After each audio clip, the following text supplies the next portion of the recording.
Hey guys, tonight we're slipping far back into time, like way before cities, before empires, before writing, when you wake up on the stone floor of a dark cave, nestled beside a sleeping family of hominids who all snore like bears.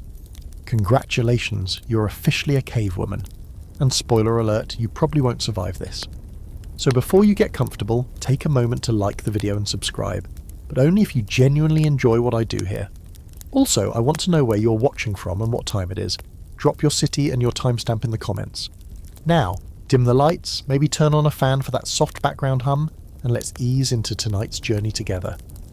You stir before the sun rises, not because you want to, but because the cave is chilly.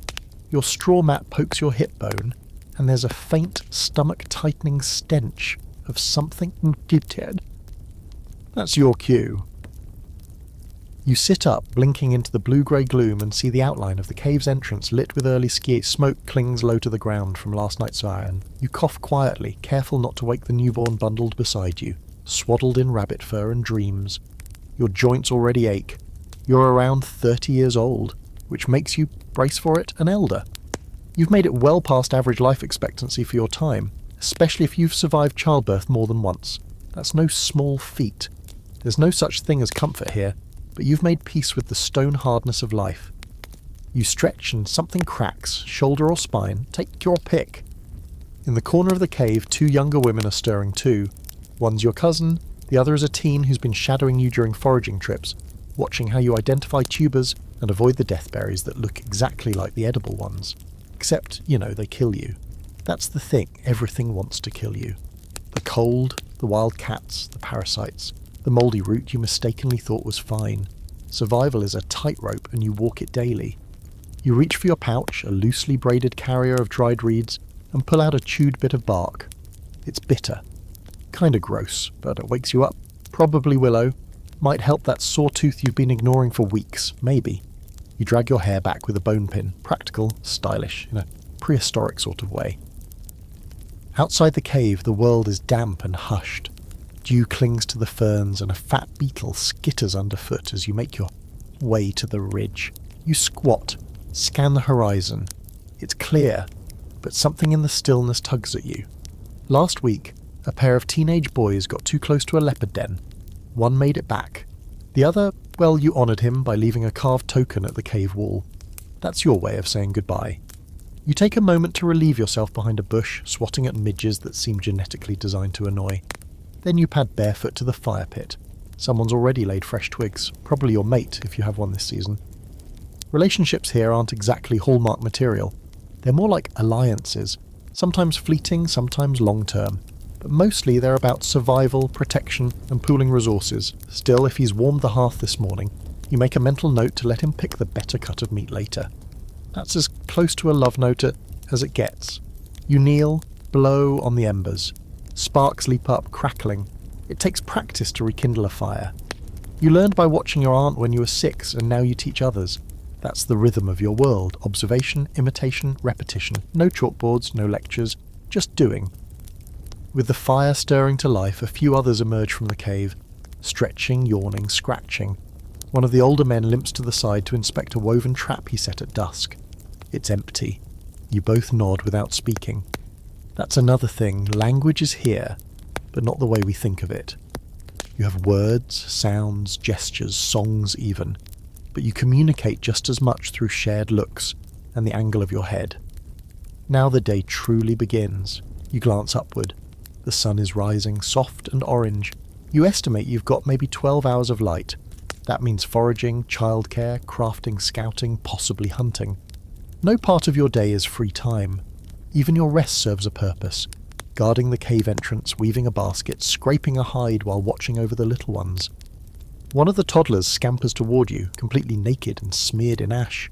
He's got a half-eaten mushroom in his fist. You snatch it away, sniff it, thankfully not the poisonous kind. Still, you make a note to gather more food today.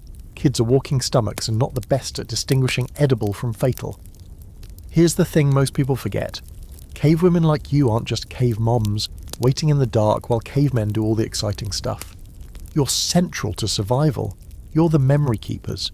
You remember where the berries ripen earliest, which roots grow near the stream, where the wasp nests hide in spring. You are strategy, nutrition, medicine, emotional regulation, and occasionally war. And sometimes, you're the one making the hard call, leaving behind the weak, choosing the safer path over the richer hunt, burying your child beneath a cairn of stones while trying not to collapse. This world is brutal, but you're not just surviving it, you're adapting to it, changing with it. You're proto-humanity's MVP. As more of your group stirs, the sound of voices drifts up, low, rhythmic. Someone starts humming. Another sharpens a stow blade. Children play with a goat skull like it's a doll. A thin mist rises from the ground, curling like breath over the grass. You pull your fur wrap tighter around your shoulders and stand. Today will be another day of moving, watching, teaching, dodging danger, and maybe, if you're lucky, finding a patch of honey hidden in the rocks. You're not just a cave woman, you're the backbone of the tribe. And right now, the sun's fully up. It's time to work. The word breakfast makes modern people think of pancakes, scrambled eggs, and maybe a latte with an oat milk foam swirl. You, however, step into the damp morning air, stomach growling, and think of beetles, not metaphorically. You're literally hoping to find a beetle, maybe two, that you can pop open and chew for protein. Welcome to the real first meal of the day, Paleolithic sword or style. There's no pantry, no kitchen, no predictable stash. What you eat depends entirely on your skills, your memory, your instincts, and, honestly, a healthy dose of luck. But you don't just wander out blindly, you head toward a patch of woodland you've visited before, where tree roots tangle above ground and mushrooms like to huddle in clusters. You crouch beside one, poke your finger into the dirt and sniff. Rich, loamy, and earthy. That's a good sign. You spot 3 white-capped mushrooms, break one open and check for bugs. There are some, which is actually a bonus.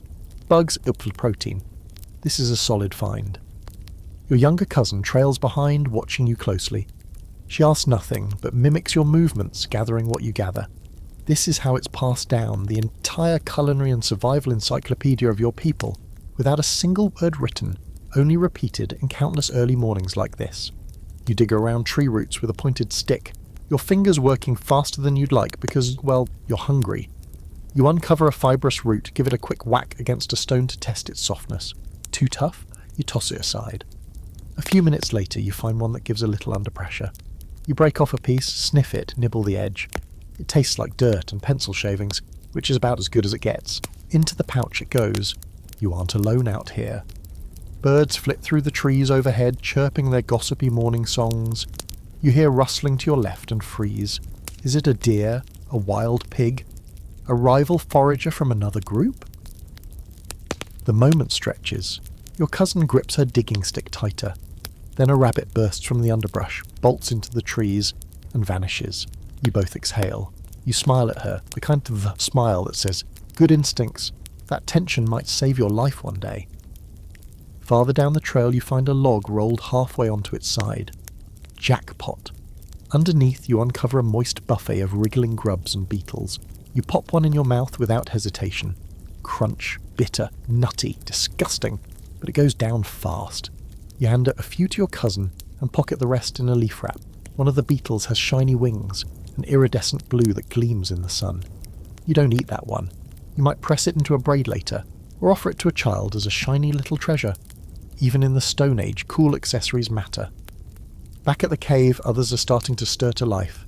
A few men have returned from a short-range hunting attempt, dragging a small animal that looks like a raccoon and smells worse. They'll skin it later, but the meat won't go to waste. Neither will the bones, the fur, the organs, even the teeth might become decoration. Nothing is ever just food. It's material, it's trade, it's symbolism. You chew on another grub and wonder if they had any luck finding bird eggs. Those are a treat. Fragile, hard to find, but full of nutrients. You pass another woman who's mashing something for your parent on a flat stone. She's using a round stone to crush it in rhythmic movements. It's not grain, not yet, but some sort of starchy root she's found that breaks down into a paste. You nod in appreciation. There's a kind of genius to this repetitive motion, to the work that gets done before hunger becomes desperation. There's a debate among archaeologists about whether cave women like you were primarily gatherers, and the consensus is shifting. Yes, you're gathering. But this isn't passive work, it's targeted, skilled, seasonal. You know when certain fruits ripen, when mushrooms are safe, how to test for toxins. You're not just wandering around hoping food drops from the sky. You're part ecologist, part chef, part chemist, and also deeply aware that any misstep could mean death. You return with your bounty: mushrooms, a few edible leaves, 3 beetles, a waxy green fruit, and a half-root. It won't win any awards, but it will keep the sharp edge of hunger at bay. You offer some to the elder who hasn't been able to walk since her leg was crushed in a fall 2 winters ago. She smiles toothlessly, accepts it with a grateful grunt, and motions for you to sit. Together you eat in silence. Warm air creeps into the day, burning off the early fog. You watch smoke rise from the rekindled fire. A baby cries. Somewhere someone is chipping away at stone, shaping it into a sharper blade. This is your world. A loop of survival, or care, movement, or alertness, and short bursts of connection. You don't get bored. Boredom requires comfort. You've never had enough of that to become bored. And sometimes, surprisingly, there are treats. Like the time someone discovered a hive tucked between 2 rocks, and the group gorged on wild honey until your faces and fingers were sticky for days. Or when the river fish swam upstream in a glittering mass, and the whole tribe feasted like gods. You remember those days vividly? Sweetness, abundance, the feeling of full bellies and laughter echoing in the cave. There's a quirky theory floating around among researchers that our modern sweet tooth might actually originate with people like you. Those rare bursts of natural sugar lighting up the brain like a celebration, encoding a craving. We still haven't shaken thousands of years later. It's weird to think about. But maybe your love for honey led to future generations inventing cookies. As the morning rolls forward, you pack your pouch again, this time for a longer foraging run deeper into the woods. Others are heading out too. You exchange nods, a quick hand on a shoulder, a warning glance toward the dark clouds gathering in the east. There's always weather coming, there's always something. You won't call it breakfast because you don't have a word for that. But this small collection of scavenged life force, that was your first meal. And now your day can begin in earnest. There's something oddly satisfying about the way stone meets stone, one in your palm, one anchored in a crevice, as you strike again and again, chipping away with careful focus. The rhythm is soothing. Tap, tap, scrape, twist. You're shaping a tool from flint, and it's not just practical, it's personal. This is your multi-tool, your fork, knife and can opener all in one. Welcome to Prehistoric DIY. You squat near the edge of the clearing outside your cave, legs comfortably bent, feet bare and dirt-caked, fingers blackened with charcoal and grease. Around you the hum of morning activity picks up. Someone's skinning the morning's raccoon-like prize. Someone else is repairing a woven net with fingers that move so fast you'd swear she has 4 hands. But your attention is fixed on your latest project. A broken scraper that needs sharpening or repurposing before it's useless. And useless isn't an option. Here's the deal. Tools aren't just a guy thing. That whole caveman club in hand stereotype? Total nonsense. You and your fellow cavewomen shape tools all the time. Maybe not always for big game hunting, but for processing hides, cutting roots, making cordage or carving bone. You're a craftswoman, whether you get credit or not. You pick up a piece of flint and turn it in the light. It has a promising edge, smooth, shiny, razor-thin along one side. You test it on your thumb, barely grazing the skin. It slices a hairline scratch with almost no pressure. Perfect. You grip the hammerstone and strike, angling the blow to flake off a clean chip. 1, 2, 3. By the 4th strike, your scraper's back in business. A younger girl comes over to watch. She plops beside you without a word and mimics your movements using a dull chunk of limestone. It won't work, of course, but that's how you all learn. By doing, failing, retrying. You let her try for a bit, then wordlessly pass her a small piece of better quality stone. Her eyes light up. You've just given her a future. Nearby, someone's cracking bone with a heavy stone to get at the marrow, the Stone Age version of a high-protein smoothie. That marrow will be smeared on roasted roots later, or eaten raw depending on the fire situation. Tools come into that too. Without sharp stones and bone awls, you'd be gnawing like animals, scraping by literally with your teeth. But with them, you're engineering your own solutions.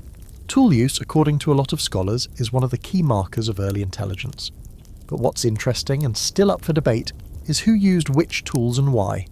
For decades, people assumed only men made and used the important ones, like spears or blades. but recent digs say otherwise. Micro-wear analysis on tools found in hearth areas suggest women use scrapers and cutters constantly. Add to that evidence of symmetrical wear from right-handed women, and suddenly the narrative gets more balanced. One fringe theory even suggests that women may have been the first weavers, the OG textile workers. And though no ancient Stone Age basket or cloak survived the ravages of time, the imprints left in hardened clay suggest you and your kind were weaving fibres into useful and probably beautiful things, long before pottery showed up. Imagine netting, mats, slings, satchels, even belts. All from the hands of cave women who had never heard the word fashion, yet were creating trends nonetheless. As the sun inches upward, warming the stones beneath your feet, you pull out a long strip of dried sinew. It's from a deer you helped butcher weeks ago. You soak the tough cord in water, then begin twisting it into thread. You'll use it to bind a new knife to its handle later, or maybe reinforce the edge of your digging stick.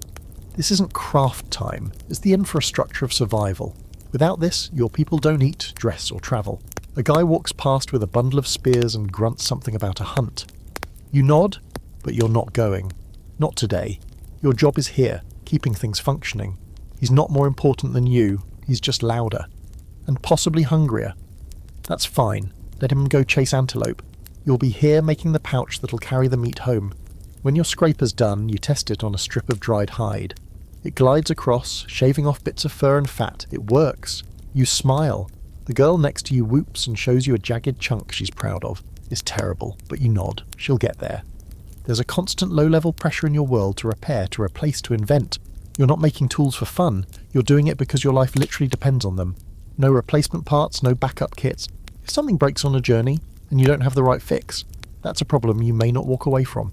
So everyone becomes a sort of engineer, even if you don't realise that's what you are.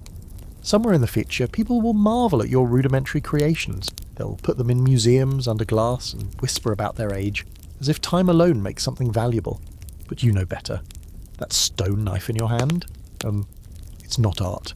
It's survival. It's a legacy in progress. It's what separates you from the scavengers who snarl just beyond the trees.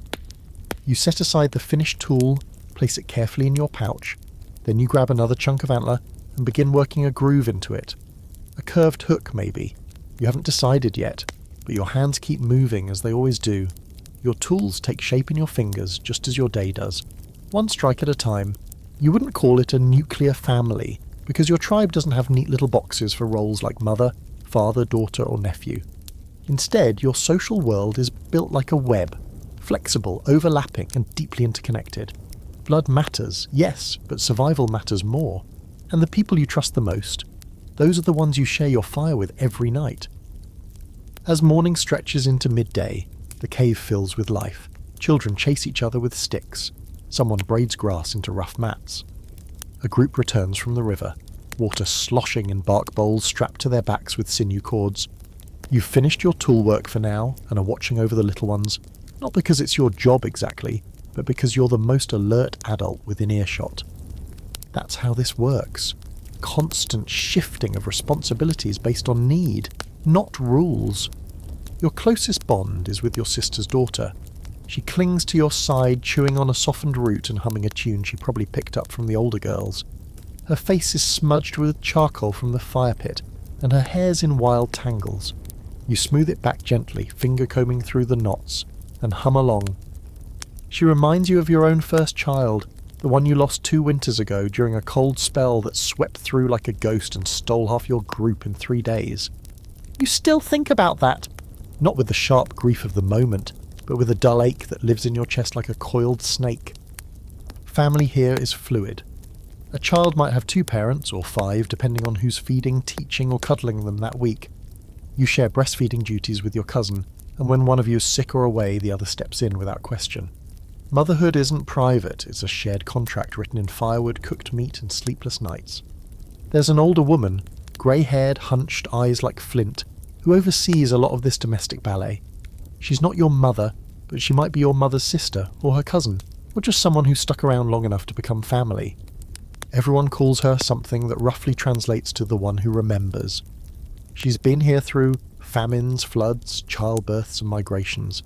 She carries knowledge like it's sewn into her bones.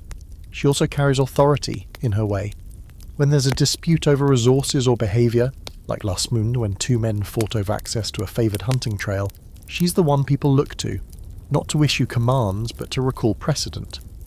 This is what we did when the river dried. This is where the red berries grew before the landslide. In a society without laws, memory is law, and women, especially the elders, are the keepers of that law. Some researchers call this matrilocal living, where women stay in their birth group and men come to them. It's still debated. Some evidence suggests more flexible arrangements, with people coming and going freely based on kin ties and alliances. But whatever the exact setup, what's clear is that women weren't passive background characters in prehistory. You weren't just childbearers. You were teachers, strategists, and mediators. And above all, you were part of a web that thrived on cooperation. That web extends to food, too. When someone brings back meat, it doesn't go straight to their own family. It gets shared. Maybe not always equally, but definitely communally. You might get a leg bone for the soup if you're nursing. The teens who helped carry it back get a few fatty pieces. Even the elders get something soft and chewable. The act of dividing food is like a ritual in itself, and everyone watches. Fairness matters. Greed is dangerous. It breeds mistrust, and mistrust fractures the group. And a fractured group? That's a death sentence out here. Around midday, you join a small circle preparing a meal. You strip the skin from a handful of roots and mash them into a paste. Another woman grinds dried berries into a powder with a flat stone. Someone else is stirring hot rocks into a bark bowl of water to heat it slowly. It's like soup making, only with fewer utensils and more finger burns. As you work, you talk, not in long, philosophical conversations, but in short bursts. Watch for ants. Too much ash in that one. I saw fresh tracks by the stream. These exchanges keep you tethered to each other.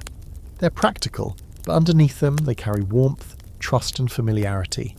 The kind of talk that says, I know you, I've got your back, let's survive this day together. One of the kids wanders over with a stick in one hand and a dead mouse in the other. She beams, proud of her hunt. You praise her and tell her to take it to the fire pit. Someone will roast it, maybe as a joke, maybe as a snack. Either way, she's learning. That praise matters. It's not about gold stars, it's about reinforcing what keeps your people alive. By now, the cave is warm with smoke and laughter. The baby has stopped crying. A group of teens is climbing the ridge, probably looking for dry branches or just a break from the noise. You glance around and realise something. No one is ever truly alone here. Privacy is rare, solitude is suspect. You eat together, sleep together, raise children together. Your survival depends on it. There's a beautiful unspoken choreography to this life. Someone tends the fire while someone else repairs the water pouches. One woman braids cordage while her sister nurses a baby. You don't need a job title, you just respond to need, and in turn your needs are met. Most of the time. And when they're not, when something goes wrong, when someone is hurt, when a child doesn't make it through the night, that web of care pulls tighter. People cry together, bury together, remember together. You've done all of that more times than you can count. But each time it reinforces a truth older than language. You are not alone. You help serve the warm root mash into leaf bowls, hand one to the elder, one to your cousin. Then you settle down with your own, legs folded, eyes on the horizon. A hawk circles above the trees. Someone laughs behind you. Your sister's daughter climbs into your lap, sticky fingers in her mouth. She smells like ash and berries and sun. This isn't just family. It's your village, your tribe, your survival engine. You didn't choose it, but you sustain it every moment with your hands, your memory, and your unshakable presence.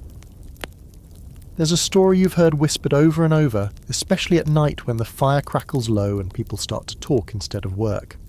It's about a woman, tall, fast, quiet as falling snow, who brought down a gazelle with nothing but a spear and a good eye. No men around, just her. They say she crouched in the grass for hours, waiting for the wind to shift, for the moment to strike. When it did, she ran barefoot, flint-tipped spear in hand, and when she threw it, the animal fell. Clean, quick. Real or not, that story lives in every girl's ears, and when you tie your pouch to your hip and head out beyond the safe curve of the cave, you remember her, because you might just be her today. You've heard it your whole life, that men hunt, women gather. Neat. Clean. Wrong. Today you're proving it false with every careful footstep into the underbrush. The group heading out is mixed. 2 women, 3 men, and 1 broad-shouldered teen who hasn't figured out how to step quietly yet. You raise a finger to your lips as his foot snaps a twig. He winces. He'll learn, or he won't, and he'll get someone hurt. The plan isn't a full-blown hunt. It's a small scouting trip, maybe snare a hare, maybe find some birds' eggs or locate a watering hole where animals gather. But you bring your spear anyway. It's not decorative, you made it yourself, fitted the flint point, wrapped it with sinew, tested its balance. It's not perfect, but it flies straight enough. And you've thrown it before, not at a target, not in play, but in defence. 2 summers ago you stood between a charging boar and your younger cousin. You still have the scar where the tip of your own spear rebounded and scraped your thigh. Hunting, even low level like this, demands a kind of alertness most modern humans never feel. Every twig snap, every gust of wind, every shift in birdsong might mean something's near, or something's watching. You crouch low and listen. The forest smells of damp leaves, old mushrooms, animal musk. You spot fresh tracks in the mud, hoof prints, deer maybe. You press your hand against one and feel the faint residual warmth. Not long ago. You motion to the others, and the group slows. There's debate among scholars about just how much hunting women did. For a long time it was assumed almost none, but archaeological digs have begun turning up female skeletons buried with hunting tools, projectile points, and butchered animals nearby. In some regions, especially where small game was more accessible than massive beasts, it's likely women hunted regularly, especially in mixed-sex groups, especially when there weren't enough men, or when the prey was too quick for a big clumsy team to catch. And honestly, who says you can't do it? You've got endurance, you're fast. You know the terrain. You notice the tiny breaks in the bramble where rabbits squeeze through. The way the birds go silent just before something bolts from the grass. You're a predator too. The group halts near a stream. You all drop into a crouch, scanning the clearing. Nothing yet. The men fan out, but you hang back. You've learned patience. You've learned that sometimes the one who waits is the one who wins. You finger the smooth shaft of your spear, testing its weight, thinking about that story again. The woman and the gazelle. You believe she existed. Maybe not exactly like the story says, but close enough. Suddenly a rustle. Your breath stills. A flash of brown moves in the reeds. One of the men raises his spear too early and the deer bolts. No chance for a clean throw. It's gone before you even fully stand. You sigh, annoyed but unsurprised. Another might come, or not. You use this pause to scan for other signs. Broken branches, tufts of fur, disturbed earth. You're always reading, even when the pages are invisible to most. You notice a bird's nest high in a low-hanging tree and nod to your fellow hunter. She smiles. Together you climb, careful not to jostle the branches. Inside the nest, 3 pale eggs, speckled and perfect. Not much food, but food all the same. You wrap them gently in woven grass and tuck them into your pouch. That's 2 days of meals for a toddler, or 1 decent snack for you and your cousin. The group regathers, mostly empty-handed, but not defeated. That's the nature of this game. Some days you come back loaded with meat. Other days you come back with knowledge. Where the prey moved, what the waterline looks like, which berries are ripening early this season. All of it matters. On the way back, the teen who snapped the twig earlier walks beside you. Quiet this time. He glances at your spear, then at your eyes, and says nothing. But you catch the look, part apology, part admiration. He saw the way you moved, the way you held still, the way you knew what to do when the rest of them were fumbling. Back near the cave, smoke rises from the fire. The scent of roasted root vegetables reaches your nose. Someone's been busy. You drop your finds in the shared basket and tell the others about the tracks by the stream. That intel will matter. Maybe not now, but later. Maybe tonight, maybe next week. You don't brag, you don't need to. You just do. You're not here to prove anything. You're here to provide, protect, participate. To be part of the moving whole that keeps your people alive. And yet, deep down, you do think about the story. About the tall, fast woman and her solitary hunt. And just for a moment, you wonder if one day someone will tell a story about you. You sit with your legs folded under you, hands slick with animal fat, and a faint stripe of soot painted across your cheek. Unintentionally, but it looks good. Not that you're getting ready for a date or anything. You're preparing to head into the afternoon with a face streaked in protective grease, a braid coiled over your shoulder, and the faint aroma of crushed pine needles clinging to your skin. It's not glam by modern standards, but in your world, this is self-care. Today's skincare routine begins with a smear of rendered deer fat across your cheeks and forehead. It keeps your skin from cracking in the wind and the sun from blistering it raw. If you're really feeling fancy, you might mix in a little red ochre, a powdery pigment you crush with a rock and spit into until it becomes a paste. You dab it on your face in lines, maybe around your eyes or across your chest, depending on your mood or the occasion. It doesn't just look cool, it might even keep bugs away, or spirits, depending on who you ask. There's still debate among modern researchers about what these pigments meant. Were they decoration, camouflage, sacred symbols? Maybe all three, depending on the context. Some archaeologists believe ochre use had ritual significance linked to birth, death, or coming of age. Others think it was a practical thing, like early sunscreen. You don't have the answer. All you know is that when you mix that crimson earth into a perfect stripe down your nose, you feel stronger, sharper, a little more like yourself. Beauty rituals, if you can even call them that, exist in your world. They're just different. No one's plucking eyebrows or doing 10-step skincare routines, but you do have a routine. You scrape gunk from under your nails with a sliver of bone. You clean your teeth with a fibrous twig, chewing until it frays like a bristly brush. Your hair gets combed with a forked stick or a porcupine quill, depending on what's handy. And once in a while, if you find a smooth stream or a warm spring, you go full spa mode and soak. Alone, preferably. And jewellery? Oh yeah, you rock that too. You wear a necklace made from carved bone beads and one shiny shell that someone brought back from the coast moons ago. It jingles faintly when you move.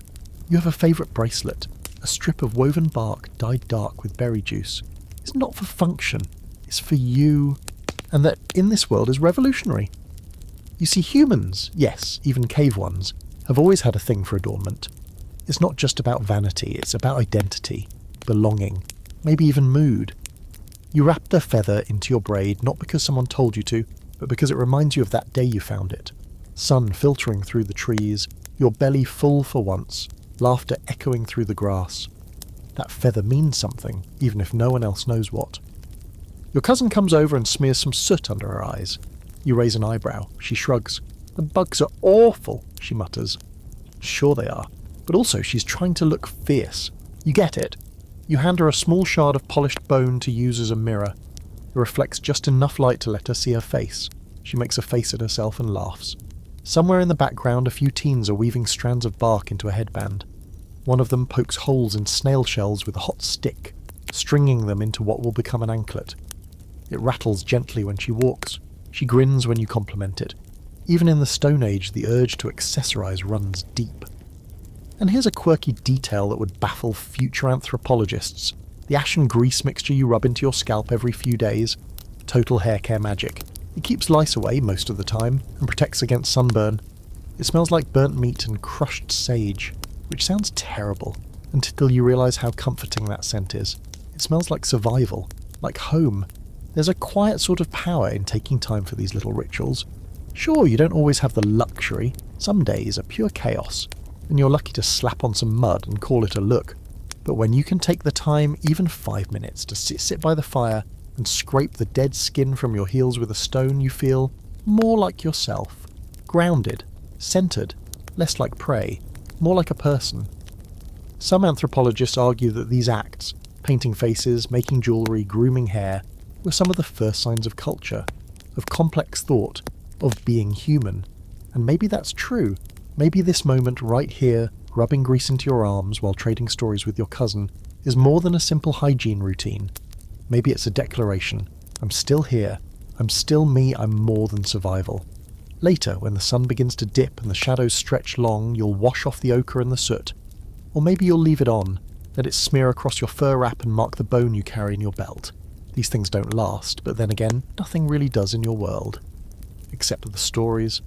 Like the one about the woman who wove spider silk into her hair before a long journey. Or the one who always wore a necklace of boar teeth and never once lost a battle. Real or not, those stories linger. Just like the red stripe across your cheek, they make you feel just a little bolder.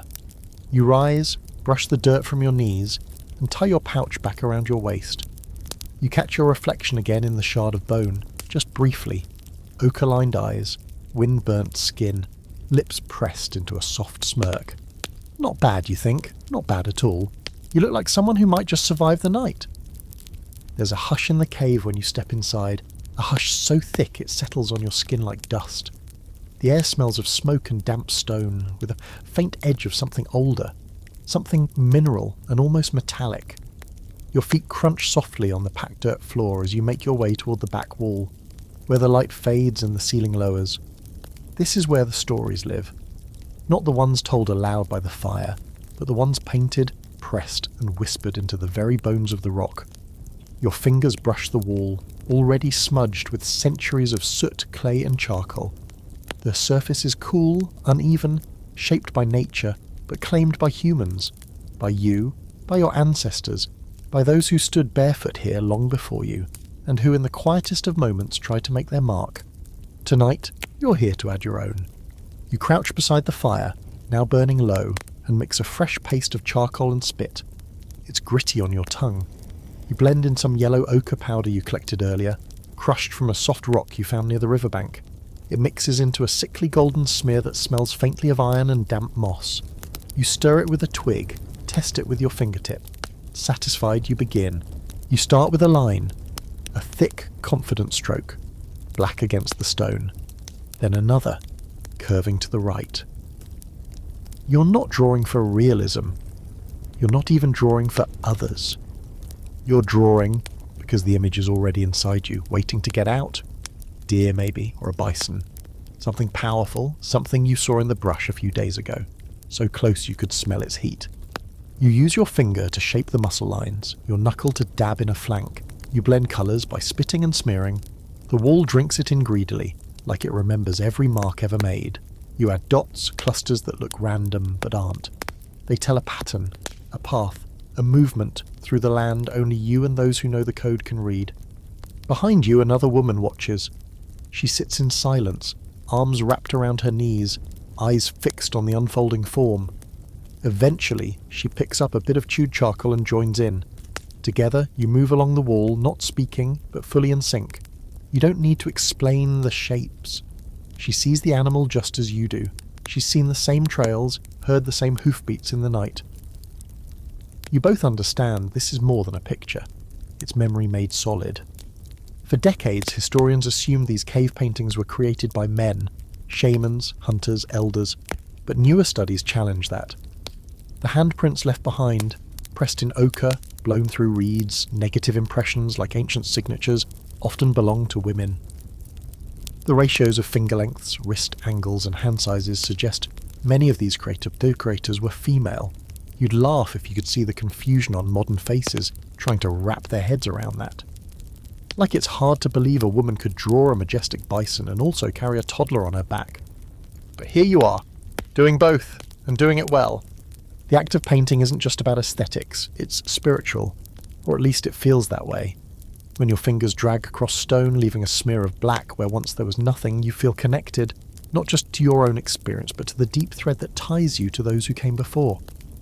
There's a story your grandmother once told about a cave that could speak. It repeated your footsteps, your breath, even your heartbeat. 'Cause it listens, she said. It remembers. You think of that now as you press your palm flat to the wall, leaving a red print just beneath the deer's belly. Some believe these paintings were prayers. Others think they were instructions, maps for migration, hunting, survival.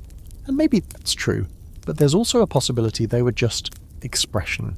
The simple human desire to take what's inside your mind and put it somewhere real. Just like the necklaces you make, the tools you carve, the stories you murmur to babies as they fall asleep. You create, because you can. You pause to study your work. The deer is mid-leap now, hooves extended, head raised, eyes hollow, but somehow full of motion. You add a final line, a mark across the shoulder, meant to suggest speed or maybe a spear wound. You're not sure, but it feels right. Behind you, someone coughs. The spell breaks a little. You look back. A child has wandered into the space, eyes wide in awe. He reaches a grubby hand toward the wall, and you gently catch his wrist. "Watch," you whisper, and press his hand into the clay, leaving behind a smaller print beside your own. He grins. That print will outlive both of you, maybe for tens of thousands of years. You sit for a moment longer in the silence. The fire casts flickering shadows on your drawings, making them move, just a little. You think of all the images buried in caves that no one's found yet, of all the voices waiting inside the walls, and how lucky you are to speak through your hands. Eventually you rise, you wipe your fingers on your wrap, shake out your arms, stretch. Your knees crack from crouching too long. The child skips ahead of you off toward the firelight and the sound of others. You follow. The wall behind you remains unchanged and yet transformed. It's still just stone, but now it holds a fragment of your story, your breath, your presence. A kind of prehistoric signature that says, I was here, I mattered. And as the cave swallows your footprints and the smoke rises again, you wonder, years from now, when this place is silent and buried, who will find these shapes? And what will they think you were trying to say? The scent of crushed leaves and damp earth hangs heavy in the air as you move slowly through a patch of undergrowth, your eyes darting across the forest floor in search of something specific. Low, serrated leaves, with soft fuzz on the underside and stems that bleed white when broken. That's your quarry this afternoon. Not meat, not berries, but medicine. You kneel beside a cluster of the plants you've been searching for. Milkweed. You tug one up gently by its root, shake off the clinging dirt and breathe in its sharp green aroma. Not for food, definitely not. You've seen people chew the wrong part and double over in pain, but for skin infections and stings, it's magic. You mash it into a pulp, mix it with clay and ash and smear it on a bite. Gone by morning, not that anyone calls it medicine out loud, it's just what works, what you do, what you know. This knowledge doesn't come from trial and error. Not recently, anyway. It's been passed down, murmured between mothers and daughters, traded with neighbouring clans, remembered in song and story. The cave woman next to you, your cousin's daughter maybe, hands you a tuft of moss she's been drying by the fire. For bleeding, she says. You nod. She's right. You both know that if you stuff it into a wound, it absorbs blood better than fur, and it doesn't irritate the skin. These aren't wild guesses. These are field-tested truths that have saved lives. You tuck the milkweed into your pouch and move deeper into the green. You're hunting now for yarrow, delicate fern-like leaves with tiny white blossoms. You found some here last season, and it helped ease the pain in your aunt's joints. When brewed into a bitter tea, it seems to lower fever. You can't explain how. You don't need to. You just know it works. And in a world with no doctors, no pharmacies, no sterile gauze, working is everything. Modern science has caught up in strange, belated ways. Excavated bones from your time show signs of healing. A fractured skull that knitted back together. A femur that broke and mended. That means someone took care of those people. Fed them, cleaned their wounds, kept them warm. It wasn't luck. It was early medicine. You and your people were doctors before the word existed. What's quirky is how often you rely on your nose. You sniff leaves, bark, even dirt. You've learnt that things that smell like pepper help with stomach aches. Things that smell too sweet, usually poisonous. There's a vine you avoid completely, twisting red with shiny leaves that glisten in the sun. It's killed more than one careless child, but you also know a spindly flower that grows nearby whose root, when boiled, will make someone vomit just in time. That one saved a hunter last season who ate a tainted slug. He lived, barely. You still remember how grey his face got, and how your hands trembled as you stirred the root water, praying it would do the trick. Healing is messy here. There are no bandages, no antiseptic, no painkillers, unless you count chewing willow bark, which dulls pain a little, if you chew enough of it. Some say it makes you see visions if you take too much. You don't care about that. You care that it helps a screaming child sleep through the night after a tooth gets pulled. One of your favourite remedies involves mud. Thick, mineral-rich mud from the stream bed. You pack it onto bug bites, onto bruises, even onto cracked feet. It dries into a crust that pulls out the sting. You once covered a shallow wound on your thigh in it, wrapped it with bark strips, and kept walking. Healed in a week. Not pretty, but functional. And then there's honey. If you're lucky enough to find a hive, and lucky enough to take it without getting stung into oblivion, you guard that treasure like fire itself. It's food, sure, but more than that, it's medicine. Honey keeps wounds from festering, you've seen it. Slice open a palm on a sharp stone, clean it with warm water, pack it with honey, cover it with moss and wrap it tight. Come back in 3 days and it's already closing. You don't know why, you don't need to, it just works. You pause to inspect a low bush with jagged leaves and dark berries. They look tempting, but your gut twists just seeing them. You remember your grandmother's warning, 3 black beads, death follows. You pull your cousin's daughter away when she reaches for one. She scowls, but you hand her a chunk of dried root from your pouch to chew instead. It tastes awful, but it settles the stomach. You've used it yourself more than once after eating something that didn't sit right. Still does the job. Even spiritual beliefs bleed into this. If someone's sick and you can't fix it, people start whispering about spirits, curses, broken taboos. You've watched a woman wither away after her 3rd miscarriage, and no root or tea could help. You offered her every mix you knew. She still faded. And after she passed, you tied a scrap of her hair around your wrist for a month. Not because you thought it had power, but because it made the grief bearable. And maybe that is a kind of healing too. There's a current academic debate over whether cave women played the lead role in healing, or if it was shared more evenly. But based on what you see every day, the answer's clear. Women hold the knowledge, not always, not exclusively, but reliably. You're the ones who care, who test, who remember. When a child cries, they run to you. When someone coughs up blood, they come to you. When a fever climbs, your hands are the ones everyone trusts. The sun is dipping lower now, light slanting through the trees. Your pouch is full. Milkweed, yarrow, a few medicinal mushrooms, and that bitter root that no one likes but always works. You start the slow walk back to the cave, your feet sinking softly into the dirt, your shadow stretching out long before you. By the time you return, the fire's glowing again and the air smells of cooked tubers. A child with a scraped knee waits by the entrance. You sit beside him, pull out a soft poultice wrapped in moss, and press it gently to his skin. He flinches, then sighs. It cools almost immediately. You don't smile. You just nod to yourself. You know what you're doing. And in this world, that's everything. You're not doing much of anything. Just squatting by the river, ankles deep in cold water, letting your fingers drift along the surface while you watch a cluster of ants climb over a decaying leaf. That's all. That's the whole activity. No urgency, no scraping hides, no gathering or grinding or hunting.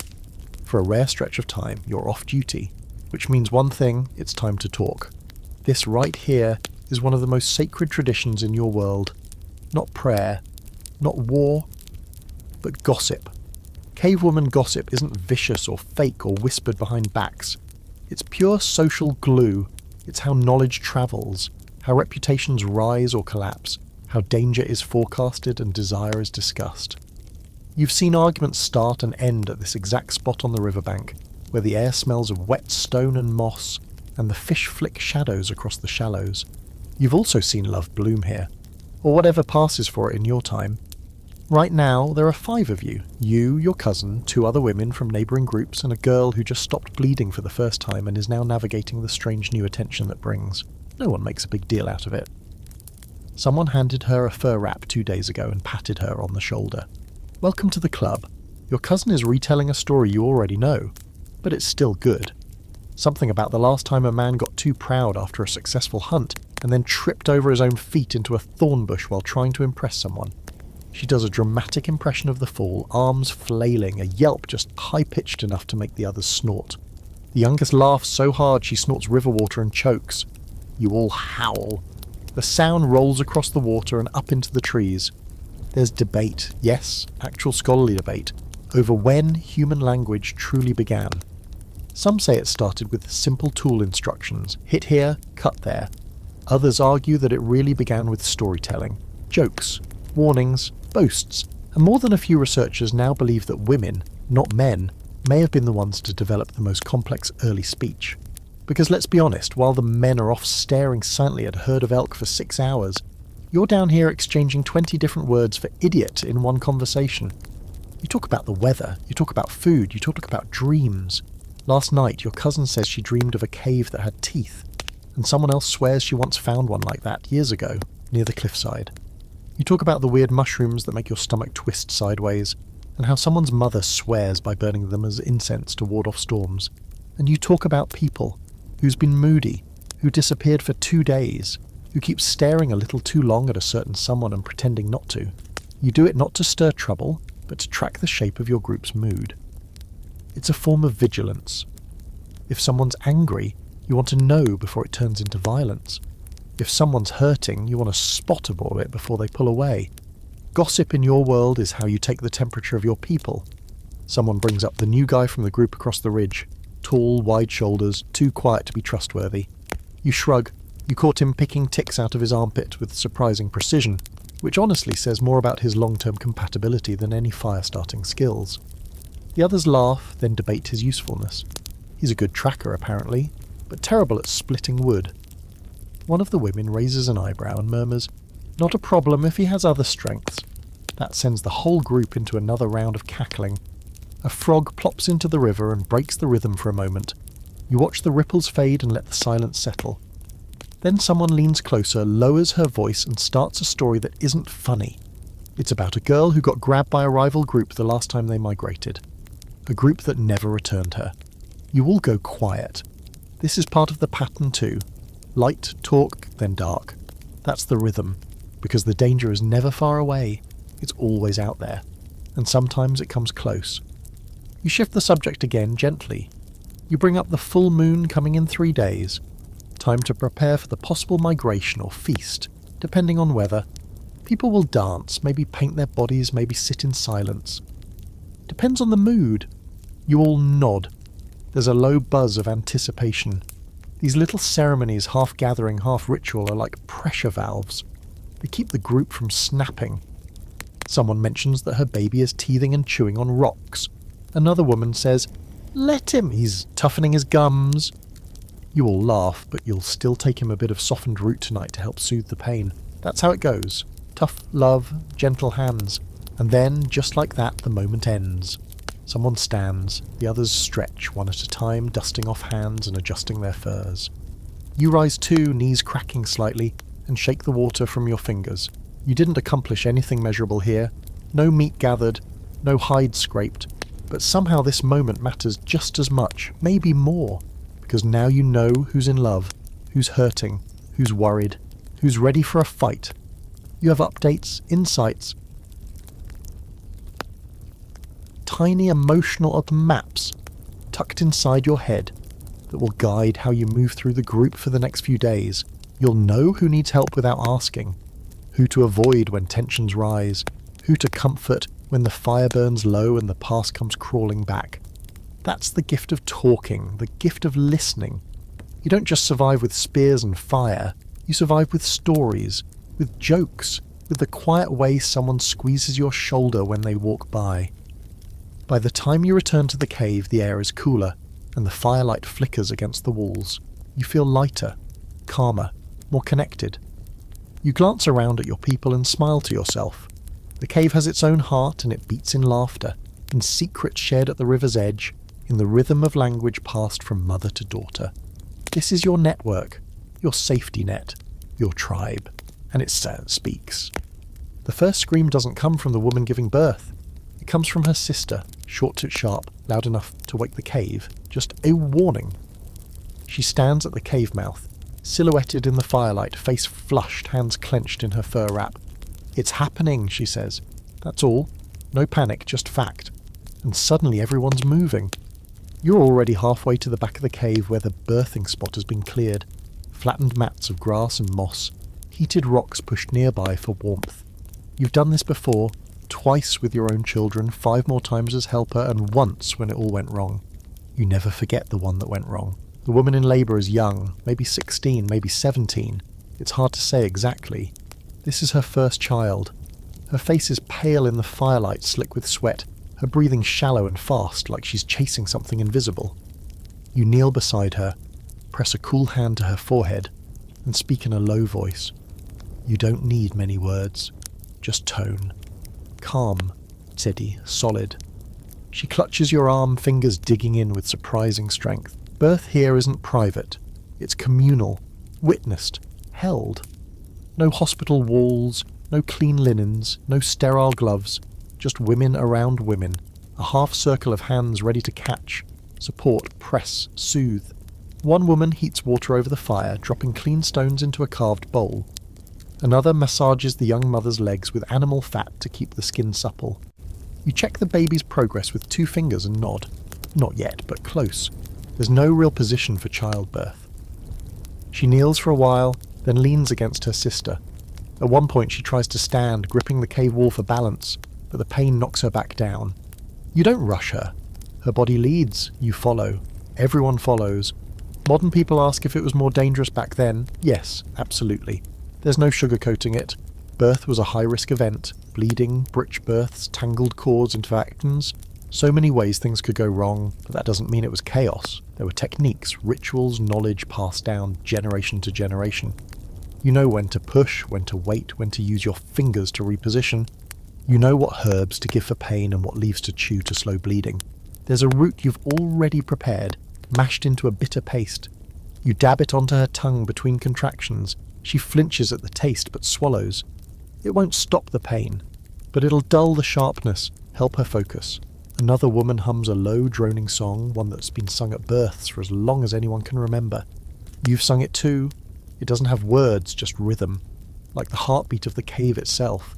The next contraction is huge. You see it ripple through her body like a wave crashing. She bites her own arm to keep from screaming.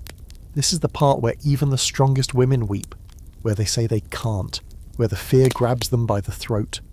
You take her face in both hands and lock eyes. You're not breaking, you say. You're opening. She breathes, she sobs, she pushes, and just like that, the baby crowns.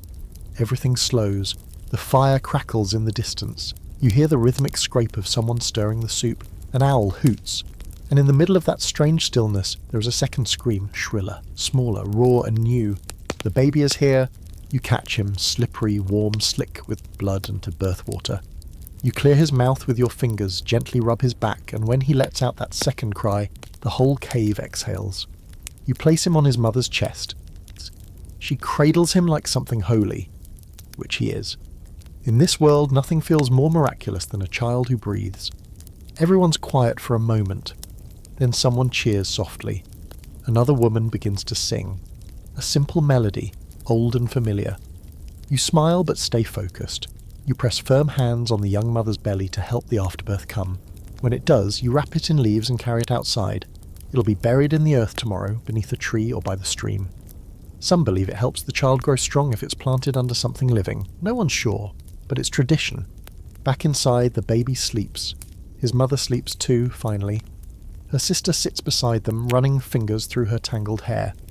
You clean your hands, wrap a cut on your thumb with moss and let your heart slow. There's a quirky theory, fringe but fascinating, that the sounds of birth, the cries, the moans, the singing, actually help shape early human language.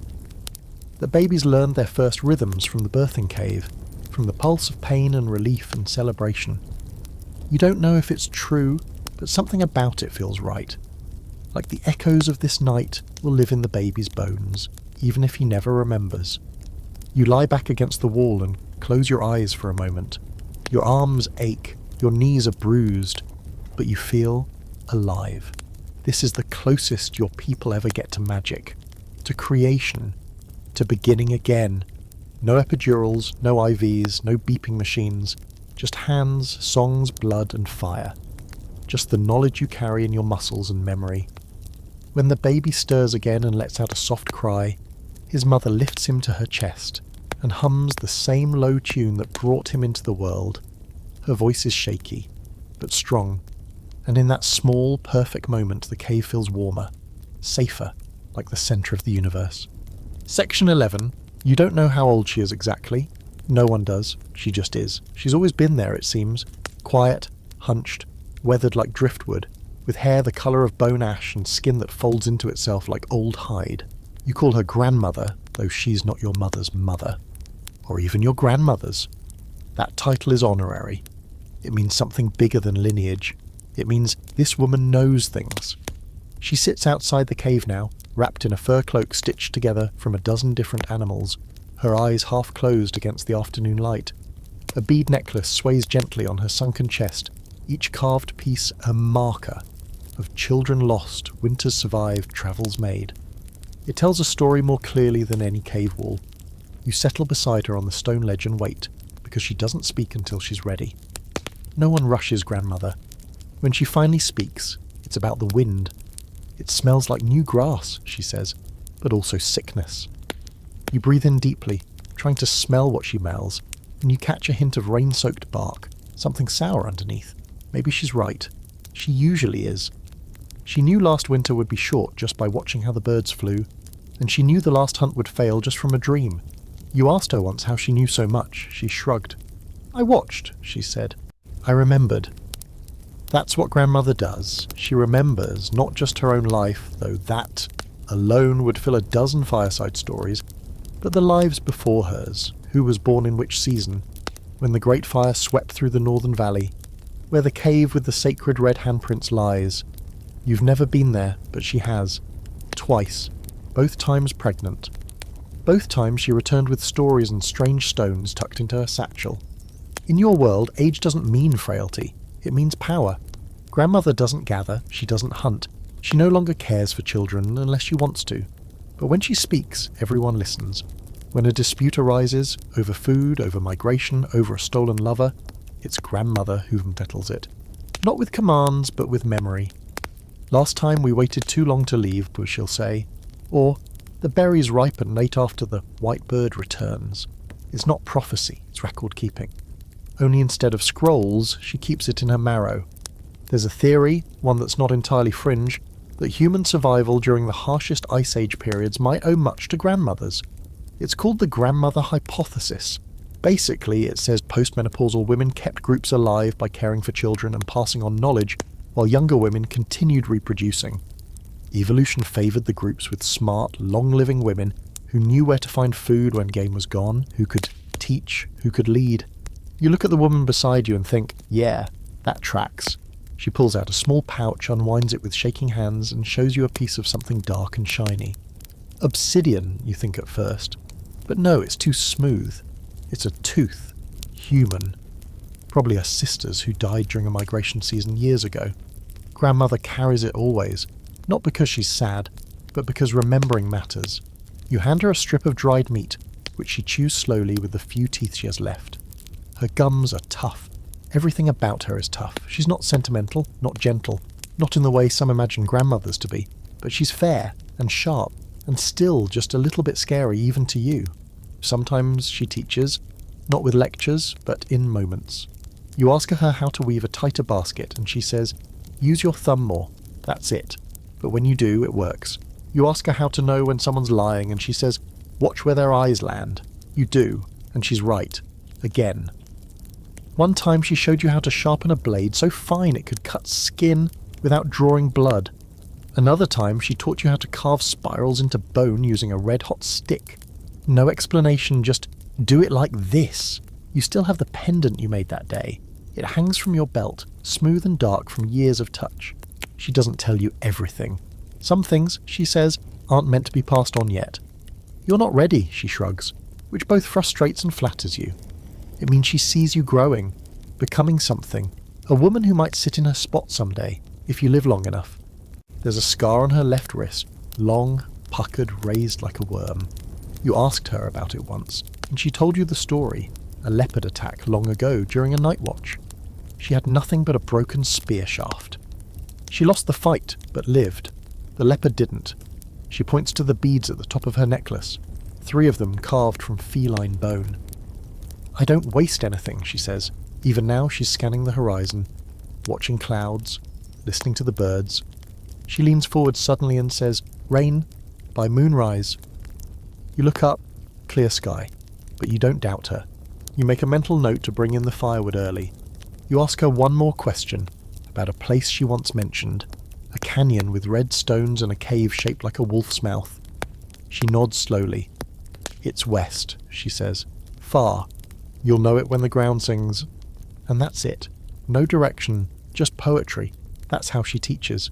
As the sun begins to drop behind the trees, casting long shadows over the ridge, she groans and stands, bones popping like dry wood. You move to help her, but she bats you away with the edge of her fur. "I'm not dead yet," she snaps. Then she chuckles. You smile. She does that on purpose. Makes you remember that even old bones still carry heat. Later, as the fire is lit and the group gathers, grandmother speaks. She tells a story, one you've heard before but still lean into. It's about a hunt that went wrong, a snowstorm, and how she kept 4 people alive with nothing but ash, tree bark, and clever lies. The children stare wide-eyed. The adults nod. You sit quietly, close enough to feel the warmth of her voice, to catch the glint in her tired eyes. She remembers everything. And one day, if you're lucky, you'll remember her. You're sitting on a flat rock near the edge of the clearing, your back against a sun-warmed boulder, minding your own business. When he walks by. Not your mate. Not yet, anyway. But lately he's been watching you in that way. The long glance when you hand someone food.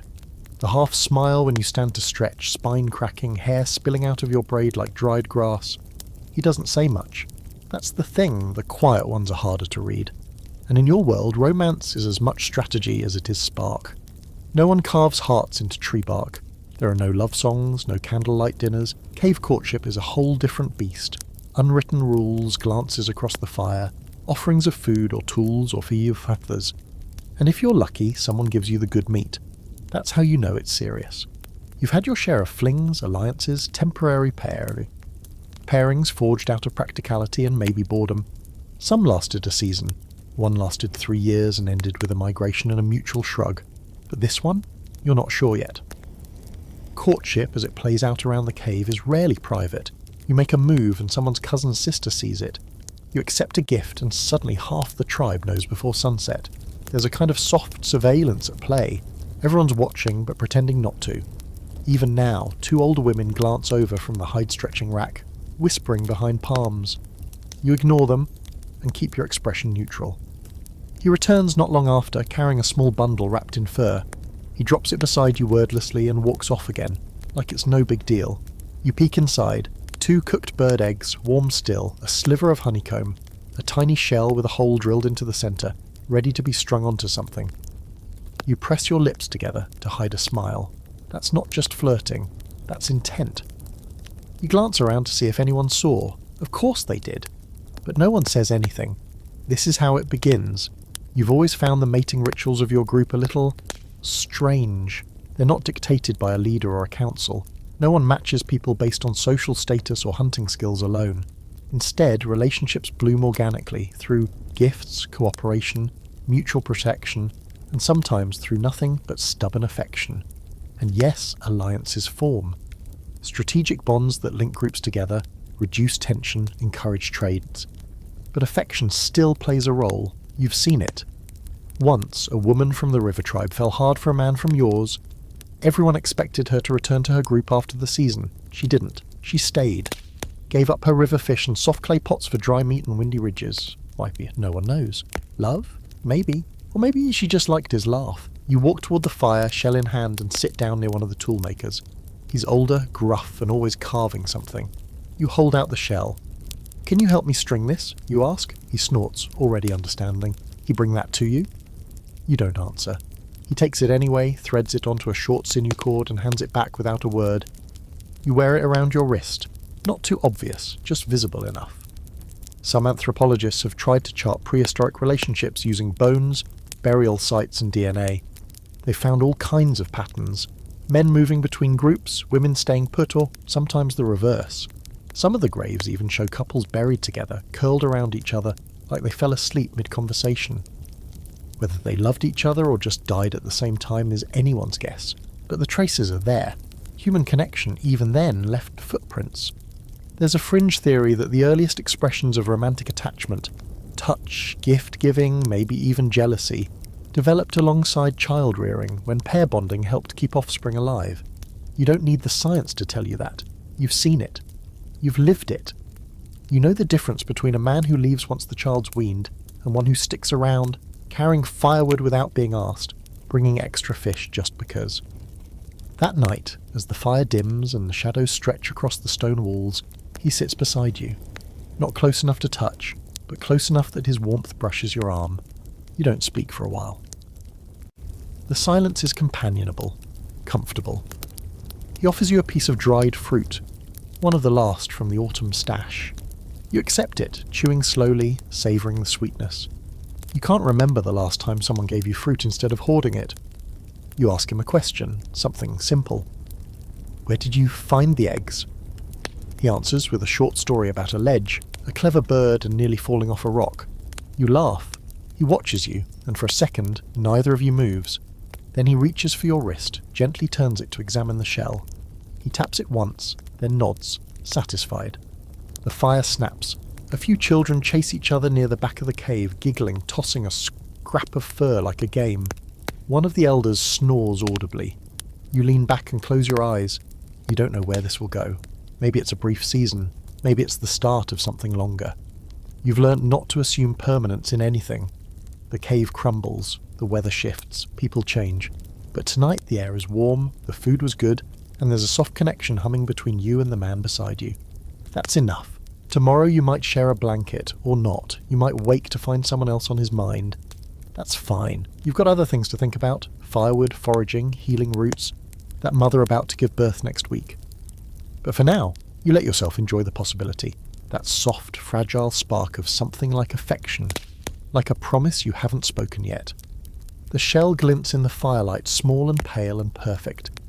It starts with a soft pop, wood splitting deep in the fire's belly, followed by a hiss as moisture boils off and escapes in a slow plume of smoke. You're kneeling at the fire pit again, coaxing life from dying coals, poking with a charred stick, feeding it curls of dried bark and handfuls of moss like an offering. You lean close, feel the sting of heat on your cheeks, the sting of smoke in your eyes. You blink, but keep working. The fire matters too much to give up. You've known how to build one of these since you were old enough to hold a stick, not in a theoretical way, in a very literal, survival-based, if this goes out we might freeze way. Keeping the fire alive isn't some symbolic, poetic task reserved for ceremonial elders. It's one of the most vital jobs anyone can have, and most of the time, that job falls to the women. You press your palm flat over the embers and feel the last of the stored heat. Still there, not much, but enough. You blow gently, rhythmically, lips tight, creating that perfect little wind tunnel. The moss flares. You add a stick.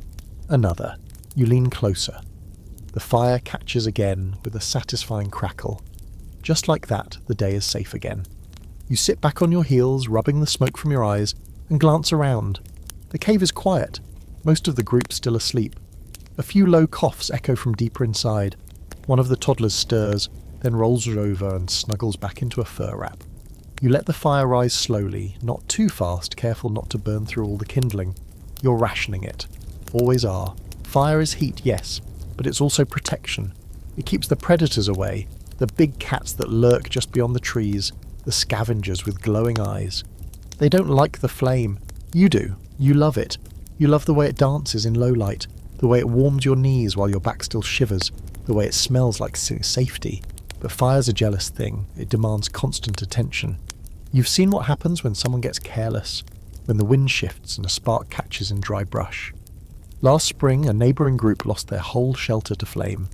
Came to your cave with soot-smeared faces and empty hands. You took them in, of course, shared food and warmth, but ever since you've been even more careful. There's an ongoing scholarly argument about who owned the fire in prehistoric times, who managed it, who created it. A lot of older theories put fire-making in men's hands, as part of the whole hunter-dominance narrative. But more recent thinking shifts the lens. In most traditional societies, it's the women who maintain the hearth. They keep the coals alive. They pass flame from one settlement to another. They teach their daughters how to do it before they even learn to weave. And yes, you can make fire from scratch. You've done it. Rubbing stick against stick until smoke curls up like a secret. But if you don't have to, you don't. It takes too long, uses too much energy. That's why keeping the fire alive is more important than starting it. Flame continuity. It sounds boring, but it's the backbone of everything. Without fire, you don't eat. You don't see. You don't survive the cold season. There's something sacred about it too. Fire is your connection to the sky, to the ancestors, to the stories. When people die, you burn things for them. Bits of fur, beads, food. You send smoke to the heavens, or the stars, or wherever the soul is supposed to go. You don't question that part too much. You just know it feels right. You turn a few embers with your stick, watching the blackened ends glow orange. You place a flat stone near the edge to heat it. Makes a decent cooking surface for flat root mash or seared meat slivers. Later, you'll boil water in a bark bowl using hot stones dropped one at a time. It hisses, spits, darkens, but it works. Another woman joins you, your aunt maybe. Or cousin. You never keep those terms straight. She grunts a good morning, adds a handful of broken branches to the pile, and sits across from you. You don't talk much, just tend the fire together. Shared silence is a comfort here, not a void to be filled. The fire fills it for you. You remember a time years ago, during a migration, when your fire went out in the middle of the night, just died. No one noticed. The wind had been strong, the wood damp. You woke up to cold air and dead coals. Everyone blamed the weather, but you blamed yourself.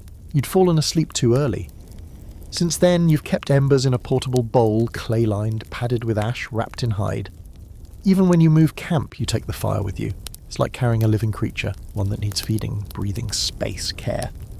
There's a quirky belief in your group, half myth, half joke, that if the fire ever fully dies, your ancestors can't find you. They need the smoke, it's their trail. So keeping the fire alive isn't just for survival, it's for connection. Without it, you risk becoming invisible, forgotten. That's why when children first learn to tend it, there's a ceremony. Not big, not loud, just a moment. The first time a child successfully rekindles coals, everyone claps softly.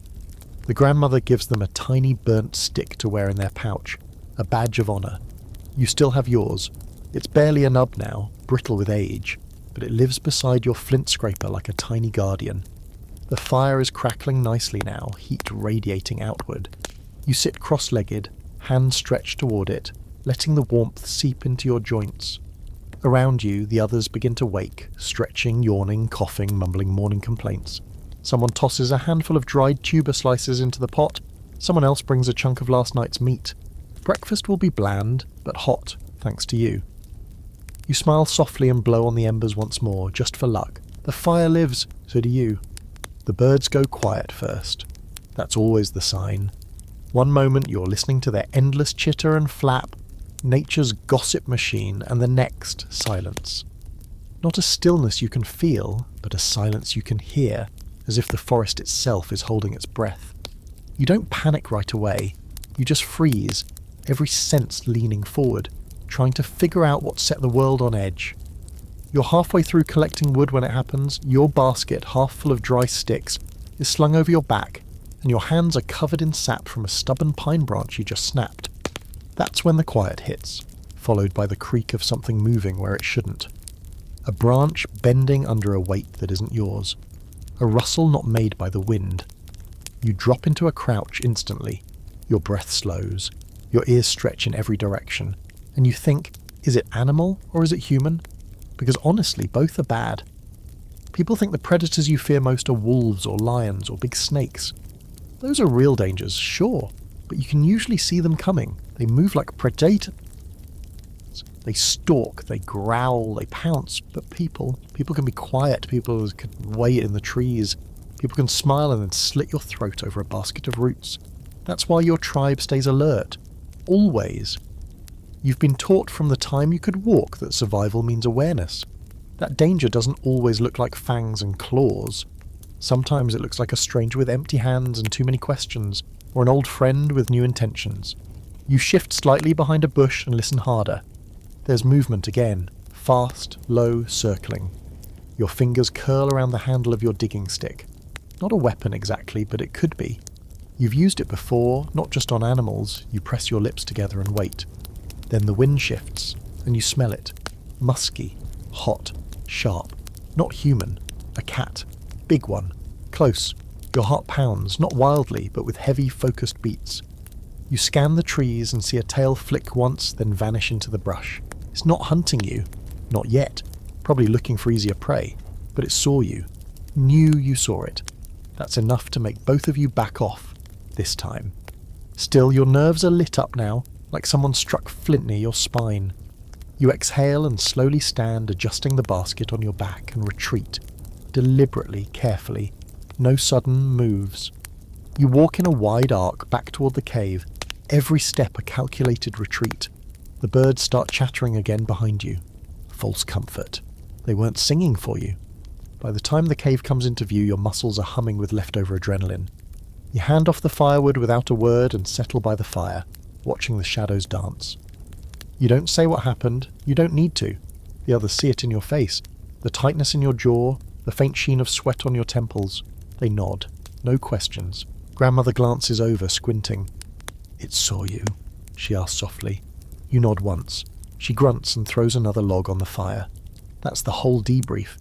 Even here, in what passes for safety, you're never fully safe.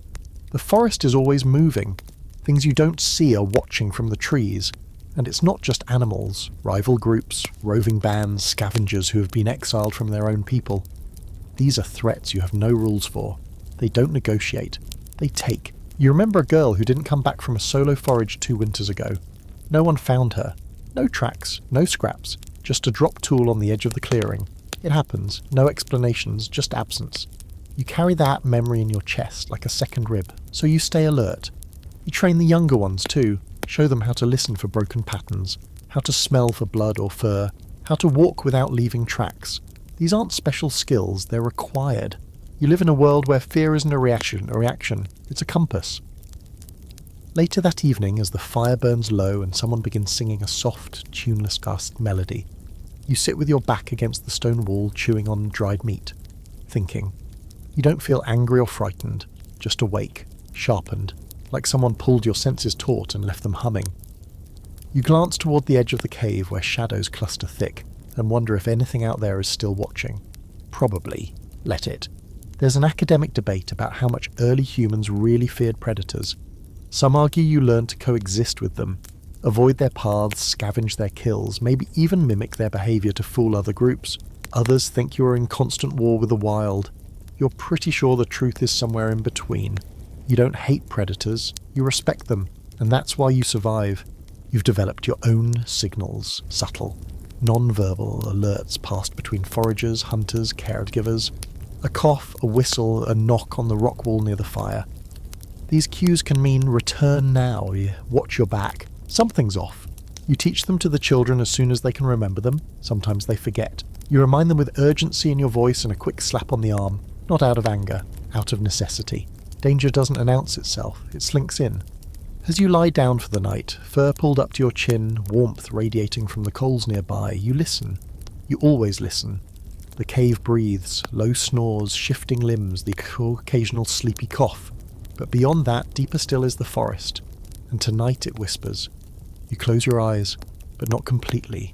Sleep will come, light and shallow, with one ear open. Because out there, beyond the fire's reach, something is always moving. You're draped in a mixture of smells. Smoke, tanned hide, crushed herbs, and the ever-present funk of your own unwashed body. And somehow it works. Not in a perfume-ad kind of way, but in the way that says, this is who I am. This is what I've survived. You glance down at your wrap, a carefully stitched piece of softened deer hide, fringed at the bottom with dangling threads of woven bark and sinew. It hangs comfortably over one shoulder, tied with a knotted cord. There's a feather tucked into the knot, bright blue, stolen from a jay that didn't survive a child's slingshot last week. It's decorative, sure, but also practical. The bird was eaten. You got the feather. Everyone won. Today's chores are behind you. The fire is steady, the little ones are gnawing on roots, and the cave feels settled. So you do what any self-respecting cave woman would do with a sliver of free time. You start sewing. You settle in a sunny patch near the cave mouth, unwrap your tool pouch and pull out your needle. Not a factory metal thing, but a carefully carved sliver of bone, eye hole included. The thread is sinew, pulled and stretched from a deer's tendon until it gleams like golden floss. You've been working on a new wrap, rabbit hide stitched together, soft and light, perfect for spring.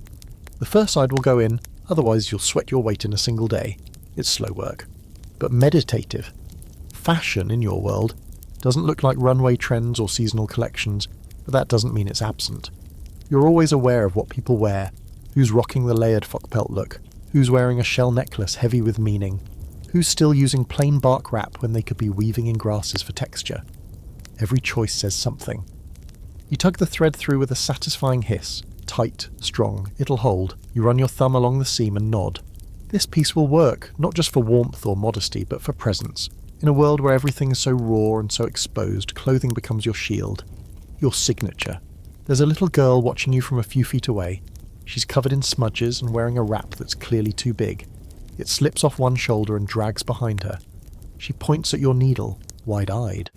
You motion her over and let her sit beside you. She touches the bone tip reverently, then the thread. You hand her a scrap of hide and a duller needle. She tries, tongue stuck out in concentration, stabbing at the fabric like it personally offended her. It's not pretty, but it's a start. People underestimate how skilled you have to be to make these things. Tanning a hide isn't just about scraping off the fat and letting it dry. There are steps. Stretching, rubbing with ash or animal brains, yes, really. Softening, smoking, and sometimes dyeing. You've used crushed berries, clay, and charcoal to tint fabric. You once even got a reddish hue from soaking bark shavings in water for days. And the result? A one-of-a-kind piece that could withstand mud, wind, and baby vomit. There's a fringe theory floating around, more poetic than proven, that early fashion might have been your first form of rebellion. That while tools and fire were about survival, personal adornment was about choice. A way of saying, I'm not just living, I'm living as me. You believe that. Deeply. You've seen how a new shell or bone bracelet can change someone's mood. You've seen teenage girls trade feathers like currency. You've heard elders mutter with amusement when someone walks in with fur turned inside out, just to see how it looks. Even shoes, rudimentary as they are, get personal. Yours are made from thick hide with a bit of bark padding and are laced with rawhide strips. They're not cute, but they've kept your feet from turning into shredded meat during long foraging treks. You decorated the toe with a spiral pattern once, for no reason other than it made you feel like your steps had more purpose. Then there's headwear. On colder days, you pull on a cap made from squirrel pelt stitched together, complete with ear flaps. Practical, yes, but also oddly charming. Children love it. You once caught a young boy trying to copy yours with a wad of moss and a dead bird wing. It didn't work, but you respected the attempt. Fashion's not just for flair, though. It signals status. A wrap sewn from multiple animal types means you've either hunted those beasts or know someone who did. Beads made of exotic shells mean someone in your group has traded far beyond the ridge. You wear your experiences on your body, sometimes literally. You still have the wolf tooth from the kill you helped land 2 winters ago. It's tied to your belt. When you walk, it taps your thigh like a reminder. You did that. And yes, there are special pieces, ritual wraps, ceremonial cloaks, masks carved from bark or bone. They only come out during festivals, births, or rites of passage. One time you danced in a full-body piece covered in feathers and bits of dried grass, your face painted with stripes of ash. You still remember how it felt, wild, untamed, seen, even though you tripped halfway through and landed in the cooking fire. Minor detail. You glance up from your sewing and see the little girl holding up her lumpy, uneven stitching like it's the crown jewels. You grin. Good, you say. She beams. One day she'll make her own wraps, her own belt. Maybe even a cap better than yours. Maybe not. You'll let her find out. By now the sun's lowering. Shadows creep toward the fire pit, and the smell of cooking meat drifts from deeper in the cave. You fold your wrap carefully, tuck the needle away, and rise to stretch. Your back pops like a firecrackle. Totally worth it. Someone notices the new feather in your braid and nods. No words, just acknowledgement. You nod back, that's all it takes. You've said enough without speaking, because every stitch is a sentence. Every bead is a brag. Every wrap, a quiet declaration. I survived, I contributed, I belong. And in this world, that's the only fashion statement that really matters. The sky is that deep, dreamy blue. It only turns when the sun is gone, but the stars haven't quite claimed the darkness. It hums with that kind of stillness that makes your skin feel thin, like the air could seep right into your bones. The fire has been built higher than usual tonight, and everyone is gathered around it, sitting on their haunches or flat on woven mats, eyes catching the flames, bodies rocking in time to the soft, pulsing rhythm. Someone's begun tapping on a drum. It's not a drum in the modern sense, no perfect circle, no taut store-bought hide, but a shallow bowl covered with stretched deerskin, tied tight with sinew. When struck, it gives off a low, hollow thump that you feel more than hear. It matches the heartbeat you've been carrying all day. Steady, slow, or inevitable. Tonight is a ritual night. You don't do them every evening, not even every week, but when the air shifts, when the wind smells of endings or beginnings, someone always knows, and when they do, you all follow. This is a night for remembering, for honouring, for making noise loud enough to scare off anything with teeth in the darkness. You've painted your arms in charcoal spirals and smeared a slash of red clay across your chest.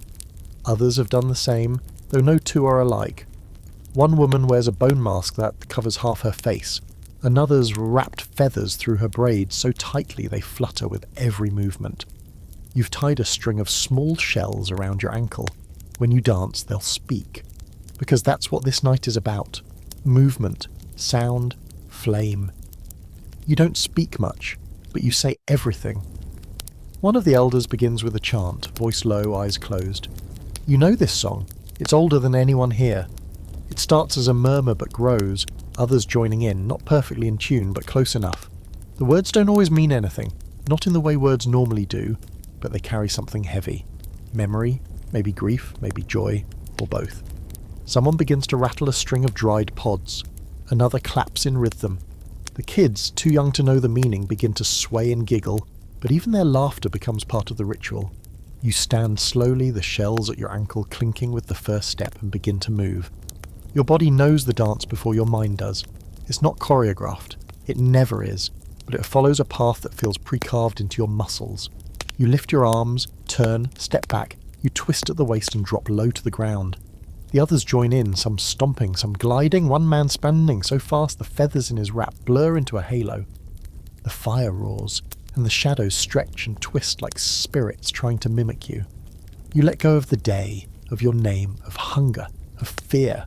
You let your feet carry you in a circle around the flames, the shells at your ankles singing with every step. There's a warmth rising in your chest, not just from the fire, but from the togetherness. You feel the presence of others, not just those beside you, but those who've been here before. The ones who danced around this same pyre, who once stood where you stand now. The ancestors. That's who this night is really for, them. When someone dies, you mark it with a ritual like this. You dance them home. When a child is born, you dance to welcome them. When the seasons change, when the moon bleeds red, when you feel something shifting in your gut that you can't explain, you dance. Because moving like this, all together, says something the mouth never could. There's an ongoing theory among anthropologists that these early rituals helped build cohesion, bonded groups together, gave meaning to chaos, soothed fears and inspired courage. They say it was a kind of early therapy, and yeah, maybe that's part of it. But to you it's something more visceral, less clinical, more like exhaling a part of your soul and letting the fire shape it. At one point someone shrieks, a wild high sound, and throws a handful of powdered ochre into the flames. It bursts into a cloud of orange-red smoke. The group cheers. You spin, knees bending, breath shallow, sweat streaking the paint on your skin. Your heart beats in time with the drum, and you could do this all night. And sometimes you do. Later, when the fire burns down to glowing coals and the youngest dancers have curled up on mats, you sit beside your cousin and pass a strip of dried meat between you. You're both breathless, legs sore, paint smeared. You look like animals, sacred ones. You speak in low voices, recalling the moments, the best steps, the biggest laughs, the sudden hush when that shriek cut through the air. You feel clean in a way that water could never make you, like something heavy got wrung out of you and fed to the flames. One of the old women is still humming, rocking. Her fingers tap her knee in a rhythm that doesn't match anything but still sounds right. A few people are sleeping now, heads on each other's shoulders, arms tangled, still painted like warriors and ghosts. You look up at the stars scattered across the sky like spilled seeds. Somewhere out there is the next ritual, the next story, the next reason to paint your body and lose yourself in the drumbeat. But tonight, you have this. Embers, sweat, laughter, and that faint echo of movement still tingling in your legs. You have your people, you have your fire, you have the rhythm, and the rhythm always remembers you. The fire's gone cold, but you're still awake. Lying on your side with one arm under your head, you stare into the stone wall across from you, where yesterday's ochre smudges are already fading into the rock. The night is silent now, except for the occasional crack of a shifting log or someone turning in their sleep. But your mind's busy. It always is after a ritual. Your body may be tired, but your spirit feels wired, restless, open, like the walls are thinner than usual, and something older is pressing in from the outside. You don't have a word for spirituality. You don't need one. You live it. It's stitched into everything, from the way you bury the dead to how you greet the sun each morning with a hand pressed over your heart. Not because someone told you to, not because it's part of a system, but because it feels right. Because it's what your people have always done. You close your eyes, and for a moment you remember a dream you had once, of a cave that breathed, exhaling warm wind as you stepped inside, of bones that hummed when you touched them, of a river that ran backward under the full moon. You never forgot that one. It didn't feel like a dream, it felt like a message. And if it was, you still don't know from who. People outside your time, those distant scholars with their microscopes and theories, like to argue about what cave people believed. Did you worship gods? Did you pray? Did you have religion? The truth is, not quite. You don't worship so much as recognize. There's something out there. Something in the wind, the earth, the fire, the bones. Maybe it watches, maybe it doesn't. But it's there, and you respect it. You believe the cave has a spirit. So does the river. So does the sky. When lightning splits a tree and the fire starts, you know it's not just a thing, it's a message. When the moon turns red, you don't just say, "So that's unusual." You listen, because you believe the world is speaking in its own language, and it's rude not to answer. You once watched a man climb a hill during a storm, raise his arms, and scream into the wind like it was a rival he wanted to fight. Later, he said he felt chosen. A deer walked right past him the next morning, practically offering itself. Coincidence? Maybe, but no one argued. He still wears that deer's antler on a cord around his neck. Says it whispers to him sometimes when he's alone. You believe him. Spirits visit in dreams. They arrive in animal form, owls, wolves, snakes. You don't see them with your eyes, but you know when they're near. Like the time a child woke sobbing, claiming a bear stood over her as she slept. She'd been sick for days, fever high, shallow breathing. The next morning she was fine. Perfect. Like the fever had been taken. The adult said nothing, but someone quietly burned sweetgrass at the cave's mouth, just in case. Your people honour death with stone tokens, small carvings left on ledges or tucked into tree hollows. Sometimes you bury the dead, sometimes you burn them. It depends on the season, on the signs, but always you speak to the spirit as it leaves. Go in peace, come back if you want. We'll know it's you, and sometimes you think you do know. A child born with a familiar mark on her wrist, a dream with a voice you recognise, a raven that won't leave the camp. Some fringe researchers say you were animists, that you saw everything as alive. Trees, rocks, wind, fire. And while the word doesn't exist in your world, the feeling does. You do talk to the trees. You thank the fire. You apologise to the river when you slip and swear at it. You believe a stone isn't just a stone if it's the one your grandmother gave you before she died. You keep that stone wrapped in a bit of hide at your waist. You rub it when you're worried. You've taken it into every major moment of your life. Your first hunt, your first birth, your first night alone in the woods. It's smooth now, worn from years of holding. That's power. Not because it's magic, because it matters. There's a spot in the cave wall where moisture forms a shape like a face. Not an exact one, but a suggestion. Eyes, nose, a curve of a mouth. You've seen it change with the light. Some say it's the spirit of the cave itself. Watching, protecting. You always touch that spot gently when you pass. Just a brush of your fingers, a quiet hello. And then there are the bones. So many bones. From meals, from tools, from those who came before. They're not just refuse. You don't toss them aside, you stack them carefully. Sometimes paint them, sometimes sleep near them. You believe they remember, that they carry echoes of voices long gone. Tonight, after the dancing and the chants, someone left a carved bone near the fire. A tiny wolf with teeth bared, eyes hollowed out. No one knows who made it. No one claims it. That's how you know it's a gift to the spirit world. You leave it there. It doesn't belong to the living anymore. You roll over and face the fire, now coals glowing like tiny suns. Your heart has finally slowed. Your breath matches the pulse of the night. You feel grounded again. Not floating, not haunted, just held. You whisper something under your breath, not a prayer, not really, just a message tossed into the dark.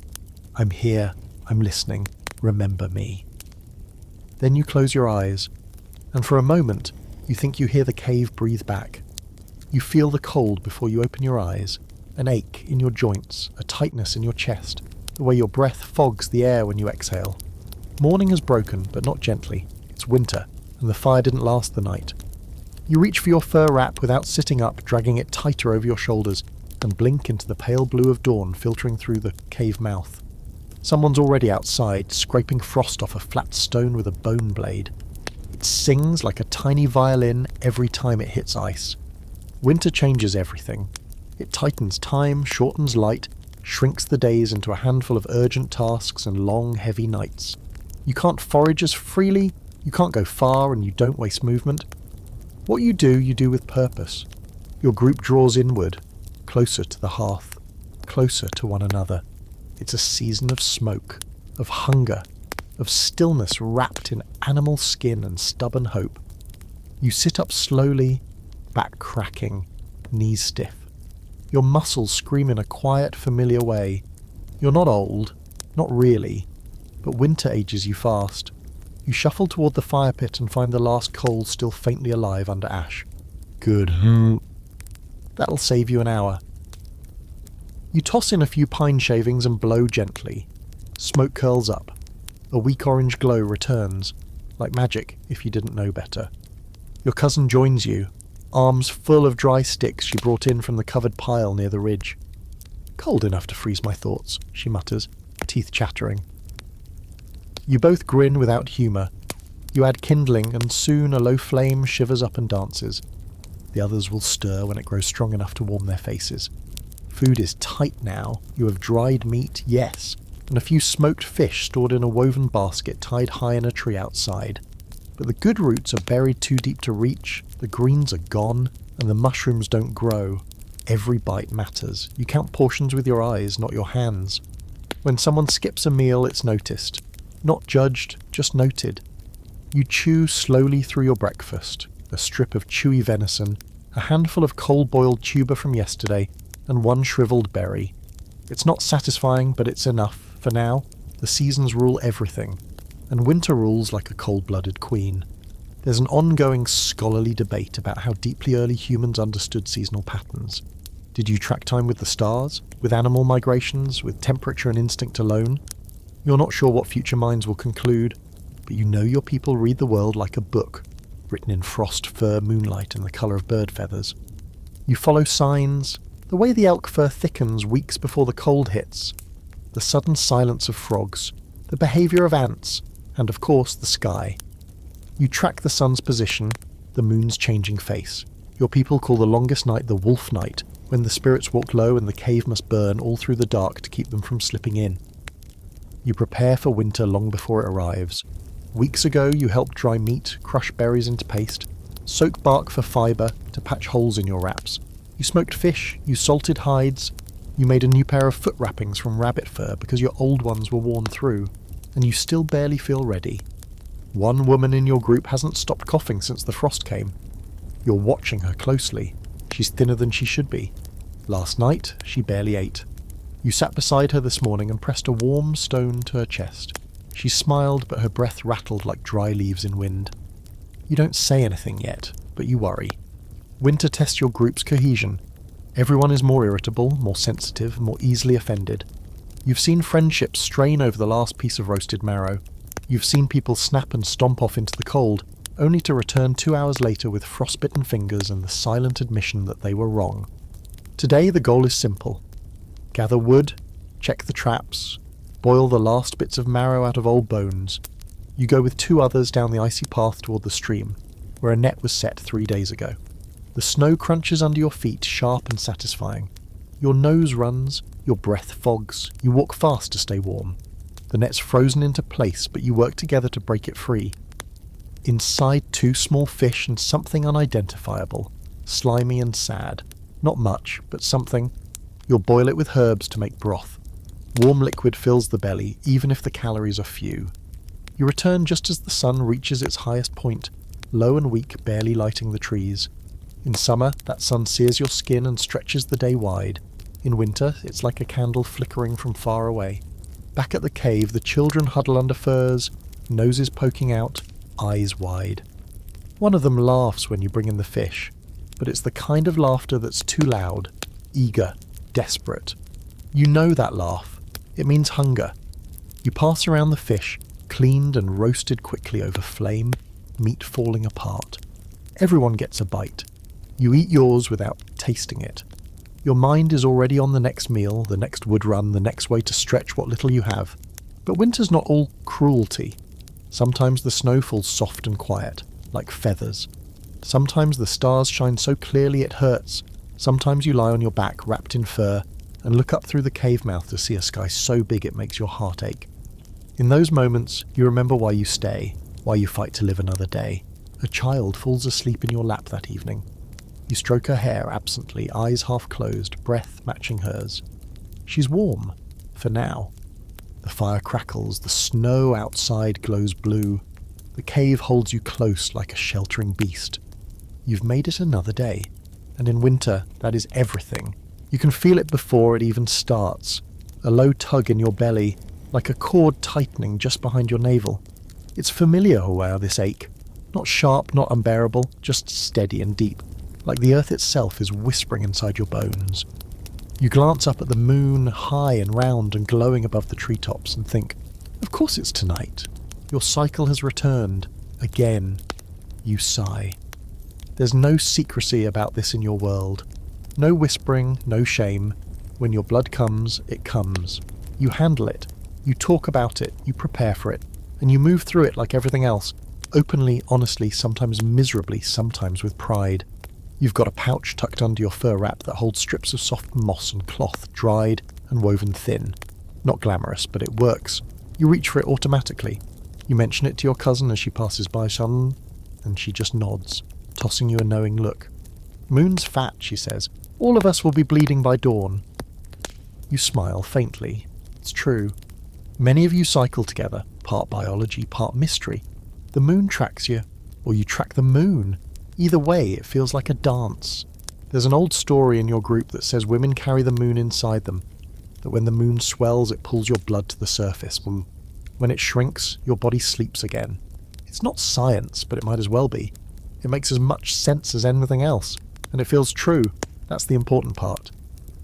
Tonight, you step away from the cave with two other women, both walking slowly, both with that same quiet grimace that says, don't touch me unless you want to lose a finger. You all carry moss pouches and extra furs and head to a small shelter tucked beneath a ledge, a short walk from the main fire. It's not exile, it's space. The blood hut, the moon shelter. It has no official name, but everyone knows what it's for. This is where you rest, where you breathe, where you bleed. Here, you don't have to tend children or gather wood or clean fish guts off the fire rocks. You just exist. And you bleed. Freely. No one interrupts you here. No one asks questions. No one tells you to push through it. You lie down, wrap up in furs, press warm stones to your belly, and groan with abandon. There's debate among modern researchers about these kinds of practices. Some think menstrual huts were oppressive, tools of exclusion, fear of blood, punishment for being female. But others argue the opposite, that they were spaces of power, connection, even joy. Honestly, it depends on the culture, but for you it feels like a gift. A pause button carved out of the brutal tempo of survival. One of the women hums, a simple tune, soft and slow. You don't know the words. Maybe there aren't any. The other rocks side to side like she's lulling herself. The fire here is small but warm, flickering against the stone. You watch the shadows rise and fall on your neighbour's face. You see yourself in her. In all of them. You remember your first time. The blood came fast, unexpected, while you were climbing for berries. You thought you were dying. Thought a thorn had opened something too deep to fix. You limped back to the cave, crying, shaking, only to be greeted with laughter. Not cruel, but warm. Your aunt handed you a moss wrap. Welcome, she said. That was it. No lecture, just inclusion. And there are rituals too, small ones. Sometimes you mark the cave wall with a red handprint. Sometimes someone burns sage or sweetgrass, if there's any to spare. Sometimes you just lie in silence and listen to the wind move through the trees like a voice too big to understand. You've noticed that some people avoid eye contact with the blood shelter. Not out of fear, but awe. Like they're seeing something sacred they don't want to disturb. There's a belief, half whispered, half true, that during your bleeding days, you're closer to the other side, that your dreams are clearer, that your anger carries more weight. You've leaned into that a few times, said something with just enough edge that the others backed off. No one argues with a woman mid-cycle. It's not wise. You stretch your legs toward the fire and press your palm flat to your belly, feeling the slow, rhythmic cramping. You wince, then settle. Pain is part of the process. It doesn't mean something's wrong, it means something's working. Your cousin tosses you a strip of bark-chewed root that dulls pain if you suck on it long enough. Tastes is awful. You chew it anyway. You pass around a ball of dried fruit and fat, the good kind of snack, one someone saved for this exact night. You take a bite, savour it. Even bleeding, even aching, you are still part of something that nourishes you. There's a quirky belief in your group that the blood you lose doesn't just disappear. It seeps into the ground and feeds the earth, makes trees grow taller, makes roots sweeter. You don't know if it's true, but you've always liked it. The idea that even when your body seems to be breaking down, it's giving something back. Eventually the pain dulls to a background throb. You lie back on the mat of woven grass and fur, watching smoke twist up toward the rocky ceiling. Your sisters are already dozing. The fire crackles, the stars outside blink behind thin clouds, and your body, this wild, bleeding, wise body, softens into rest. You're not ashamed of the blood. You're not afraid of it. You carry it like a tide inside you, knowing it will return again and again as surely as the moon. And when it does, you'll be ready. Your calves are on fire, your shoulders ache, and your hands look like you just tried to hug a porcupine. But honestly, you feel incredible, alive, powerful, like your body was built not just for survival, but for motion. You're standing at the ridge above the cave now, heart pounding from the steep climb, lungs drinking in the thin morning air. Below you, the forest stretches out like a wrinkled green quilt, the mist peeling back as the sun climbs higher. You've already been up for hours. This morning, you were on wood duty, again, which meant lugging branches down from the ridge where the pines grow tall and dry, and the good wood falls like gifts after a storm. It's not glamorous work, but it's necessary. You balanced a bundle twice your weight across your shoulders, feet sliding in the mud, legs burning with every step, and you did it barefoot. Because shoes are for icy days, not climbing ones. You crouch now, resting, and press your fingers into your calves. Solid. Hard as rock. You remember when you were a girl and your legs were all knobby knees and thin skin. Not anymore. Now your thighs could crack a tortoise shell and your forearms have lines of muscle you never even noticed forming. It didn't happen in a week, it happened through years of movement. Daily, relentless, exhausting, natural. You bend to pick up another bundle and shift it onto your back. You feel the weight, but you don't fight it. You move with it. This is just what your body does. Modern people like to fantasize about prehistoric life as either a brutal death march or some kind of leafy paradise where everyone frolicked through fields of berries. Truth is mostly walking. Endless walking, squatting, lifting, climbing, crawling, stretching, running, occasionally. Especially when there's a predator, but mostly just moving. Your average day is a full body workout and you don't even think about it. There's no gym, no leg day. Every day is leg day. You haul the wood back toward camp, and when you reach the slope, you don't stop. You lean forward and let gravity help. Your knees bend, your feet find the rocks. You descend like you've done it 1,000 times, because you have. There's a scholarly debate, of course there is, about whether prehistoric women were as physically active as men. The old narrative. Men did the hard stuff. Hunted, carried, travelled. Women just gathered and stayed close to camp. But recent studies of female skeletal remains tell a different story. Bone density analysis shows that the average cave woman had strength levels that rivaled elite modern athletes. Your arms were built by hours of grinding, carrying, digging, tanning. Your legs by distance. You're not weaker, you're just not carrying a spear today. You reach the cave, dump your bundle near the fire, and stretch your arms overhead. Someone whistles at you, half teasing, half impressed. You grin, flex your bicep dramatically, then roll your eyes and sit to rest. The other woman beside you laughs and tosses you a water skin. Even rest doesn't mean stillness. While you drink, you check your toenails for cracks, rub your palms with grease to soften the calluses, adjust your wrap so it doesn't dig into your shoulder. The wear and tear never stops, but you've learned to stay ahead of it. If you don't stretch your hips daily, your joints stiffen. If you don't soak your feet every few days, they crack and bleed. Self-care here means maintenance, not indulgence. Later in the afternoon, you lead a younger girl on a foraging trip along the riverbank. You crouch, dig, rise, squat again, over and over for hours. You move through thorny brush, push through tall grass, jump across a narrow stream. She struggles to keep up, panting, slipping. You offer her a hand only when she really needs it. You remember how your mentors did the same for you. The point isn't comfort, it's strength. Repetition. Learning how to use your body as a tool. You spot a bird's nest on a high branch and climb the tree without a second thought. Fingers gripping the bark, feet hugging the trunk, back bent just enough to keep you from tipping. You reach the nest, find it empty, and climb back down slowly. When you hit the ground, you feel the impact ripple up your bones. But it's not pain, it's presence.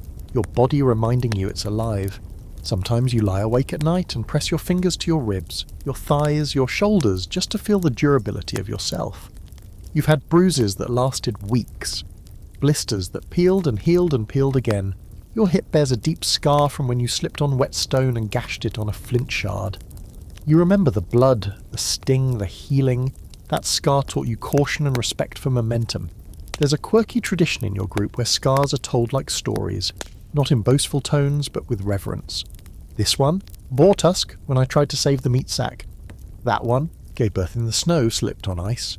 It's not about pain, it's about resilience, about marking what you've endured and knowing your body held on. By sunset, you've moved for miles, if not in distance, then in effort. You've hauled, bent, squatted, stretched and lifted. You've sweated, you've bled a little. You're not exercising, you're just living. As night falls and you sit by the fire, legs stretched out, sipping warm broth, your body hums, not with exhaustion, but with purpose. Every ache is earned. Every bruise means something. You're not ornamental, you're not fragile, you are made of sinew and story, bone and burden, motion and memory. And tomorrow, you'll move again. It's a slow morning, the kind where even the birds seem reluctant to start chirping. The fire burns low, casting a sleepy glow across the cave walls, and no one's really in a rush to do anything, which is rare. You're reclining on your side, chewing a piece of dried root, watching a pair of teens bicker about who gets to carry the digging stick on the next forage run. The boy insists it's his turn. The girl swats him with a bundle of moss and says he can carry the water instead. Honestly, she's right. There's a common belief among outsiders that everyone in your world had rigid roles. Men hunted, women gathered. Simple, clean, boring. But here, inside your actual life, it doesn't work like that. Roles shift like river stones. Sometimes they fit one hand, sometimes the other. Sometimes both. You've hunted. You've seen women lead migrations, track game, even kill. You've seen men gather roots, soothe infants, sow hide. Nothing is locked in place except survival. And survival has no preference for gender. This morning, the group splits off for different tasks. One man stays behind to help scrape hides. A girl no older than 12 follows two adults out with spears, ready to learn. An older woman limps to the stream holding a net and grumbling about the cold. You join a smaller crew heading uphill toward the berry thickets, not because you're the gatherer, but because you remember where the best patches are. Memory trumps muscle today. You walk beside a man with a limp, a quiet type who rarely speaks unless he's naming tracks. You admire that about him. You don't have to fill the silence. The two of you share glances, observations, the occasional head tilt towards the broken stems or animal scat. That's it. That's the work. You rid the land together. As you crouch beside a half-buried cluster of roots, he asks, "Why do you come with us so often?" It's not a challenge, just a question. You pause, straightening your spine. "'Cause I'm good at it," you say, and that's that. Tonight, after the dancing and the chants, someone left a carved bone near the fire. A tiny wolf, with teeth bared, eyes hollowed out. No one knows who made it. No one claims it. That's how you know it's a gift to the spirit world. You leave it there. It doesn't belong to the living anymore. You roll over and face the fire, now coals glowing like tiny suns. Your heart has finally slowed. Your breath matches the pulse of the night. You feel grounded again, not floating, not haunted, just held. You whisper something under your breath, not a prayer, not really, just a message tossed into the dark. "I'm here, I'm listening, remember me," then you close your eyes. And for a moment, you think you hear the cave breathe back. You feel the cold before you open your eyes, an ache in your joints, a tightness in your chest, the way your breath fogs the air when you exhale. Morning has broken, but not gently. It's winter, and the fire didn't last the night. You reach for your fur wrap without sitting up, dragging it tighter over your shoulders, and blink into the pale blue of dawn filtering through the cave mouth. Someone's already outside, scraping frost off a flat stone with a bone blade. It sings like a tiny violin every time it hits ice. Winter changes everything. It tightens time, shortens light, shrinks the days into a handful of urgent tasks and long, heavy nights. You can't forage as freely, you can't go far, and you don't waste movement. What you do with purpose. Your group draws inward, closer to the hearth, closer to one another. It's a season of smoke, of hunger, of stillness wrapped in animal skin and stubborn hope. You sit up slowly, back cracking, knees stiff. Your muscles scream in a quiet, familiar way. You're not old, not really, but winter ages you fast. You shuffle toward the fire pit and find the last coals still faintly alive under ash. Good. That'll save you an hour. You toss in a few pine shavings and blow gently. Smoke curls up. A weak orange glow returns, like magic if you didn't know better. Your cousin joins you, arms full of dry sticks she brought in from the covered pile near the ridge. "Cold enough to freeze my thoughts," she mutters, teeth chattering. You both grin without humour. You add kindling, and soon a low flame shivers up and dances. The others will stir when it grows strong enough to warm their faces. Food is tight now. You have dried meat, yes, and a few smoked fish stored in a woven basket tied high in a tree outside. But the good roots are buried too deep to reach, the greens are gone, and the mushrooms don't grow. Every bite matters. You count portions with your eyes, not your hands. When someone skips a meal, it's noticed. Not judged, just noted. You chew slowly through your breakfast. A strip of chewy venison, a handful of cold-boiled tuber from yesterday, and one shriveled berry. It's not satisfying, but it's enough. For now. The seasons rule everything, and winter rules like a cold-blooded queen.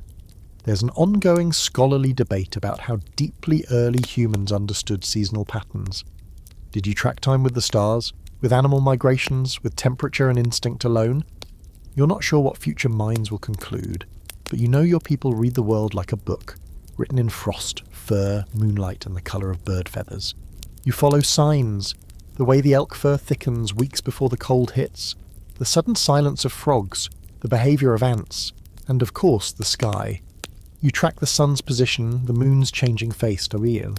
Your people call the longest night the wolf night, when the spirits walk low and the cave must burn all through the dark to keep them from slipping in.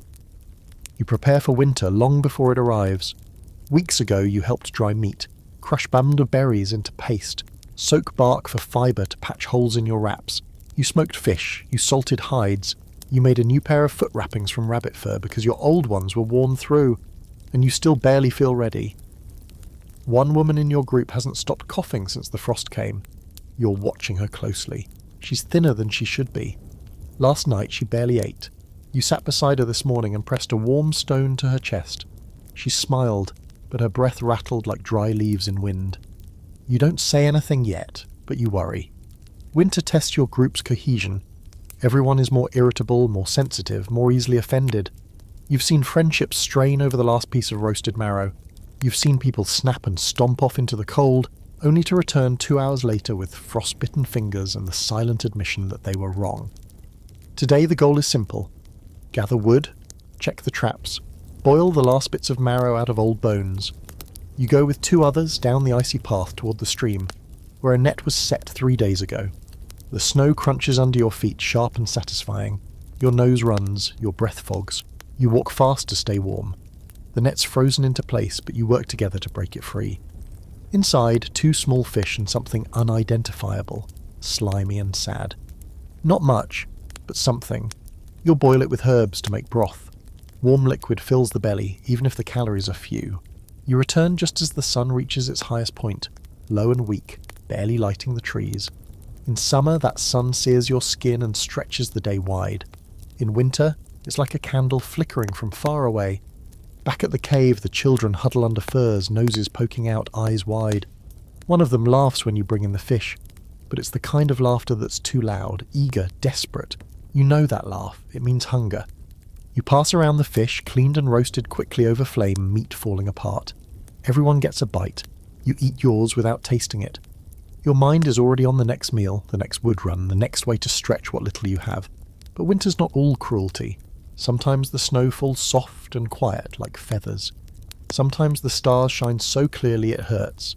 Sometimes you lie on your back wrapped in fur and look up through the cave mouth to see a sky so big it makes your heart ache. In those moments you remember why you stay. while you fight to live another day. A child falls asleep in your lap that evening. You stroke her hair absently, eyes half closed, breath matching hers. She's warm, for now. The fire crackles, the snow outside glows blue.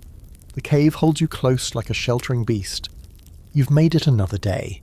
And in winter, that is everything. You can feel it before it even starts. A low tug in your belly, like a cord tightening just behind your navel. It's familiar now, this ache. Not sharp, not unbearable, just steady and deep, like the earth itself is whispering inside your bones. You glance up at the moon, high and round and glowing above the treetops, and think, of course it's tonight. Your cycle has returned. Again. You sigh. There's no secrecy about this in your world. No whispering, no shame. When your blood comes, it comes. You handle it. You talk about it, you prepare for it, and you move through it like everything else, openly, honestly, sometimes miserably, sometimes with pride. You've got a pouch tucked under your fur wrap that holds strips of soft moss and cloth, dried and woven thin. Not glamorous, but it works. You reach for it automatically. You mention it to your cousin as she passes by, and she just nods, tossing you a knowing look. "Moon's fat," she says. "All of us will be bleeding by dawn." You smile faintly. It's true. Many of you cycle together, part biology, part mystery. The moon tracks you, or you track the moon. Either way, it feels like a dance. There's an old story in your group that says women carry the moon inside them, that when the moon swells, it pulls your blood to the surface. When it shrinks, your body sleeps again. It's not science, but it might as well be. It makes as much sense as anything else, and it feels true. That's the important part. Tonight you step away from the cave with two other women, both walking slowly, both with that same quiet grimace that says, "Don't touch me unless you want to lose a finger." You all carry moss pouches and extra furs and head to a small shelter tucked beneath a ledge, a short walk from the main fire. It's not exile, it's space, the blood hut, the moon shelter. It has no official name, but everyone knows what it's for. This is where you rest, where you breathe, where you bleed. Here, you don't have to tend children or gather wood or clean fish guts off the fire rocks. You just exist, and you bleed. Freely. No one interrupts you here, no one asks questions, no one tells you to push through it. You lie down, wrap up in furs, press warm stones to your belly, and groan with abandon. There's debate among modern researchers about these kinds of practices. Some think menstrual huts were oppressive, tools of exclusion, fear of blood, punishment for being female. But others argue the opposite, that they were spaces of power, connection, even joy. Honestly, it depends on the culture. But for you it feels like a gift, a pause button carved out of the brutal tempo of survival. One of the women hums, a simple tune, soft and slow. You don't know the words. Maybe there aren't any. The other rocks side to side like she's lulling herself. The fire here is small but warm, flickering against the stone. You watch the shadows rise and fall on your neighbour's face. You see yourself in her, in all of them. You remember your first time. The blood came fast, unexpected, while you were climbing for berries. You thought you were dying, thought a thorn had opened something too deep to fix. You limped back to the cave, crying, shaking, only to be greeted with laughter. Not cruel, but warm. Your aunt handed you a moss wrap. "Welcome," she said.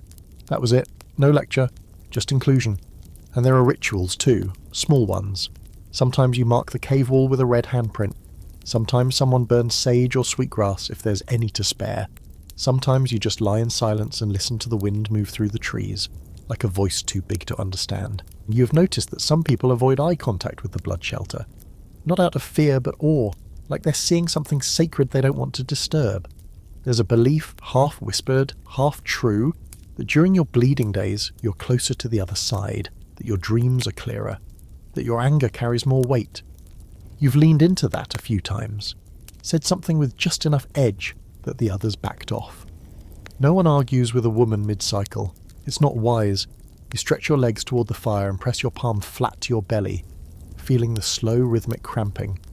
You wince, then settle. Pain is part of the process. It doesn't mean something's wrong, it means something's working. Your cousin tosses you a strip of bark-chewed root that dulls pain if you suck on it long enough. Tastes awful. You chew it anyway. You pass around a ball of dried fruit and fat, the good kind of snack, one someone saved for this exact night. You take a bite, savour it. Even bleeding, even aching, you are still part of something that nourishes you.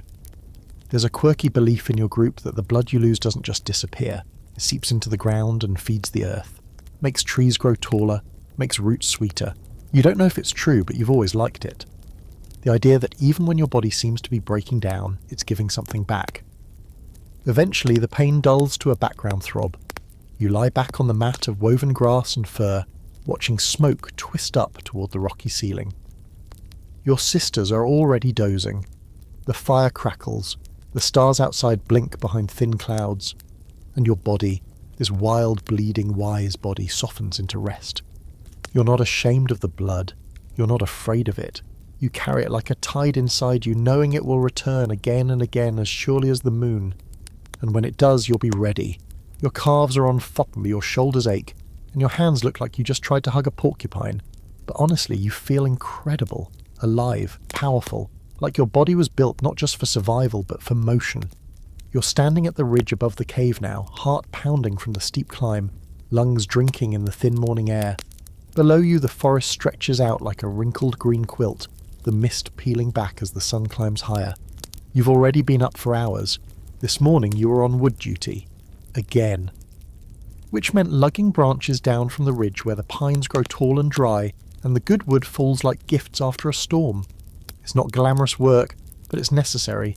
You balanced a bundle twice your weight across your shoulders, feet sliding in the mud, legs burning with every step, and you did it barefoot. Because shoes are for icy days, not climbing ones. You crouch now, resting, and press your fingers into your calves. Solid, hard as rock. You remember when you were a girl and your legs were all knobby knees and thin skin. Not anymore. Now your thighs could crack a tortoiseshell and your forearms have lines of muscle you never even noticed forming. It didn't happen in a week. It happened through years of movement. Daily, relentless, exhausting, natural. You bend to pick up another bundle and shift it onto your back. You feel the weight, but you don't fight it. You move with it. This is just what your body does. Modern people like to fantasize about prehistoric life as either a brutal death march or some kind of leafy paradise where everyone frolicked through the fields of berries. Truth? It's mostly walking. Endless walking, squatting, lifting, climbing, crawling, stretching, running occasionally. Especially when there's a predator, but mostly just moving. Your average day is a full-body workout and you don't even think about it. There's no gym, no leg day. Every day is leg day. You haul the wood back toward camp, and when you reach the slope you don't stop. You lean forward and let gravity help. Your knees bend, your feet find the rocks. You descend like you've done it 1,000 times, because you have. There's a scholarly debate, of course there is, about whether prehistoric women were as physically active as men. The old narrative? Men did the hard stuff. Hunted, carried, travelled. Women just gathered and stayed close to camp. But recent studies of female skeletal remains tell a different story. Bone density analysis shows that the average cave woman had strength levels that rivaled elite modern athletes. Your arms were built by hours of grinding, carrying, digging, tanning. Your legs by distance. You're not weaker. You're just not carrying a spear today.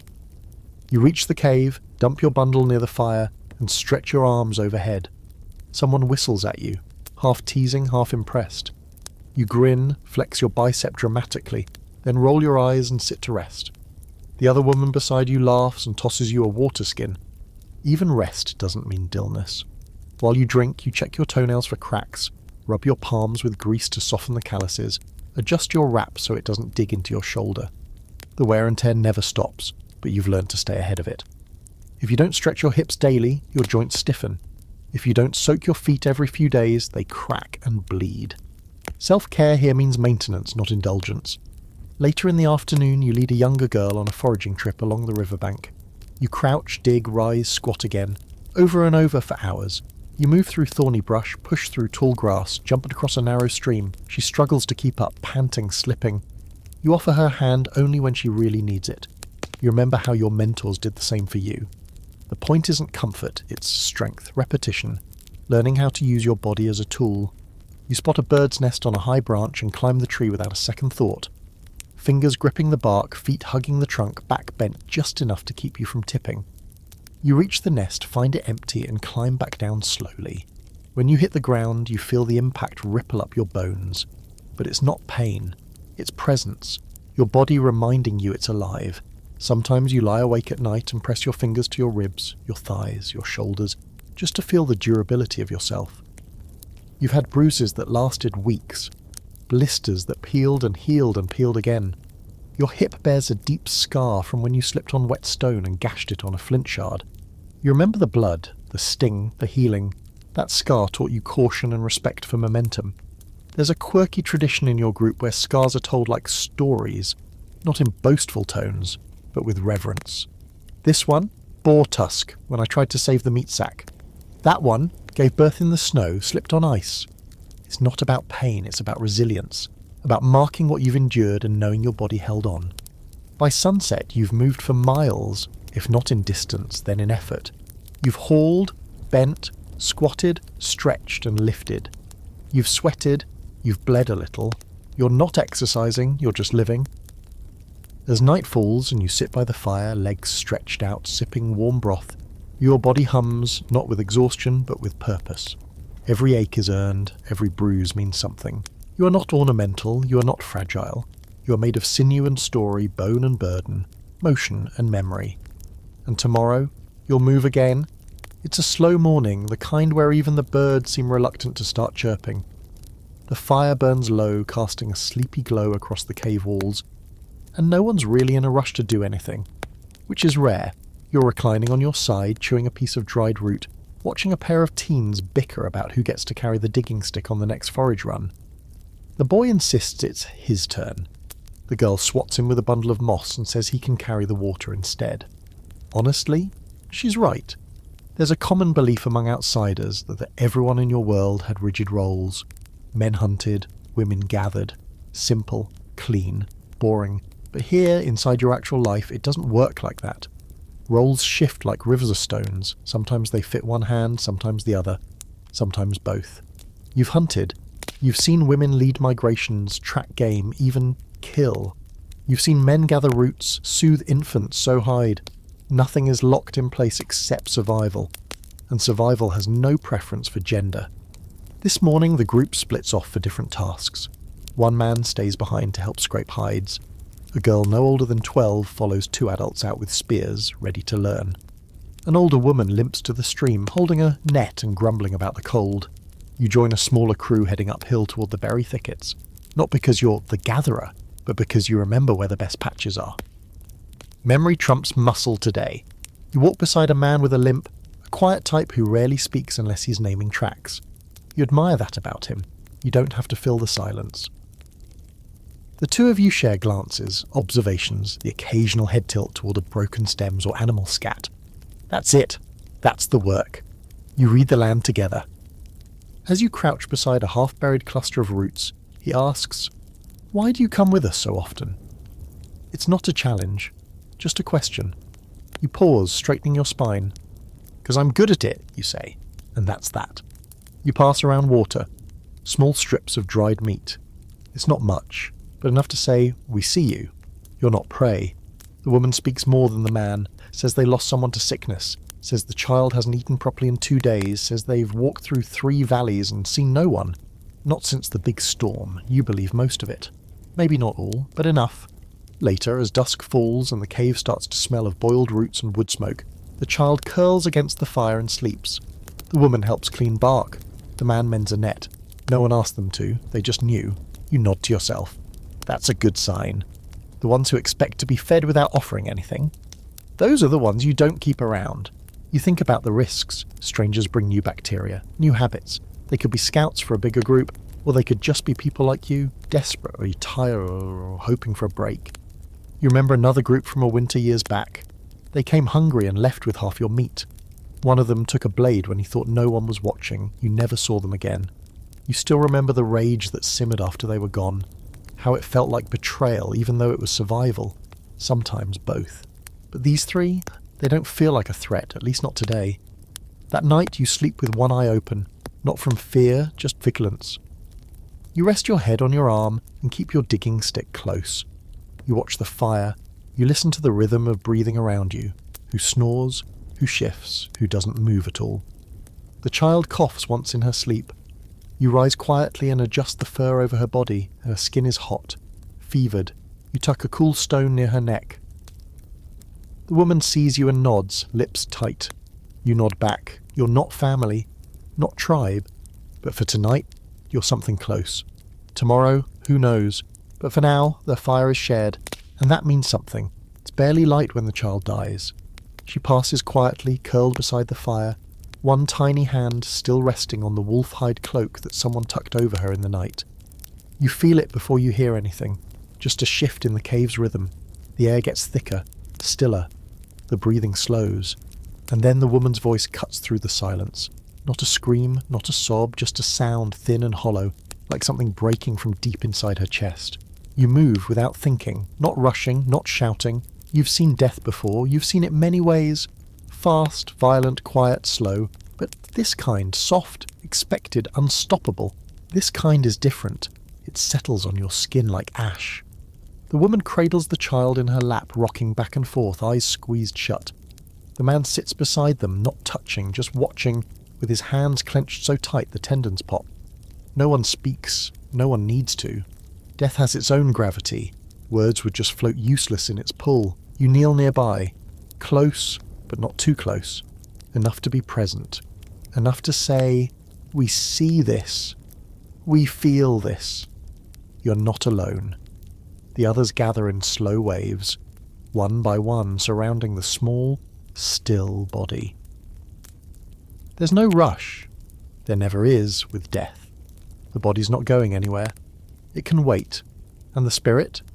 That left long before the breath stopped. There's a ritual for this. Of course there is. Maybe not the same every time, but the bones of it remain. You start by gathering ochre, red and soft, like blood turned to dust, and gently brush it across the child's forehead, her palms, her feet. Someone adds charcoal, smudging it under her eyes in twin lines of shadow. A mark of the journey. The man offers a bundle of feathers, blue and white, bound in leather cord. He doesn't say what they mean, he doesn't have to. You place them on the girl's chest, above her heart. Her skin is still warm. There's no priest, no script, no god summoned with incense and bells. Just hands, fire, smoke, memory. You hum, someone else joins in. A soft, rising note that's more vibration than song. The kind of sound that sinks into your bones and stays there. The sound of letting go. Scholars might call it animism or proto-religion. Might try to map your grief onto a chart of symbolic behaviour. But to you it's simpler. This is how you grieve. With ritual. With movement. With presence. You mark the body. You offer gifts. You let yourself feel everything, rage, sorrow, confusion. You do it together. That's the only truth that matters. By midday, the sun pierces through the cave mouth, falling in a single beam across the girl's face. Her mother takes that as the sign. It usually is. The group begins to move with purpose now. Quiet urgency. A grave must be dug, not too shallow, not too far from camp. You choose the willow grove, soft earth, shaded by leaves. A place the wind speaks gently. You help carry the child. She weighs almost nothing. Like all the weight left with her final breath. The walk is slow, careful, the kind of walk that turns every step into ceremony. At the grove, the hole is already half dug. Two women work in silence, dirt piling beside them. You kneel and help with the last stretch, scooping soil with a flat stone, your arms aching. But you don't stop, not until it's done, and you line the grave with bark and moss. Someone adds dried flowers. The man lays the girl down with both hands. Slow and deliberate, like he's placing her in the arms of something greater than himself. The woman kneels beside her, whispering words you can't hear. Maybe they're real, maybe they're not. And then, one by one, you all place something in the grave.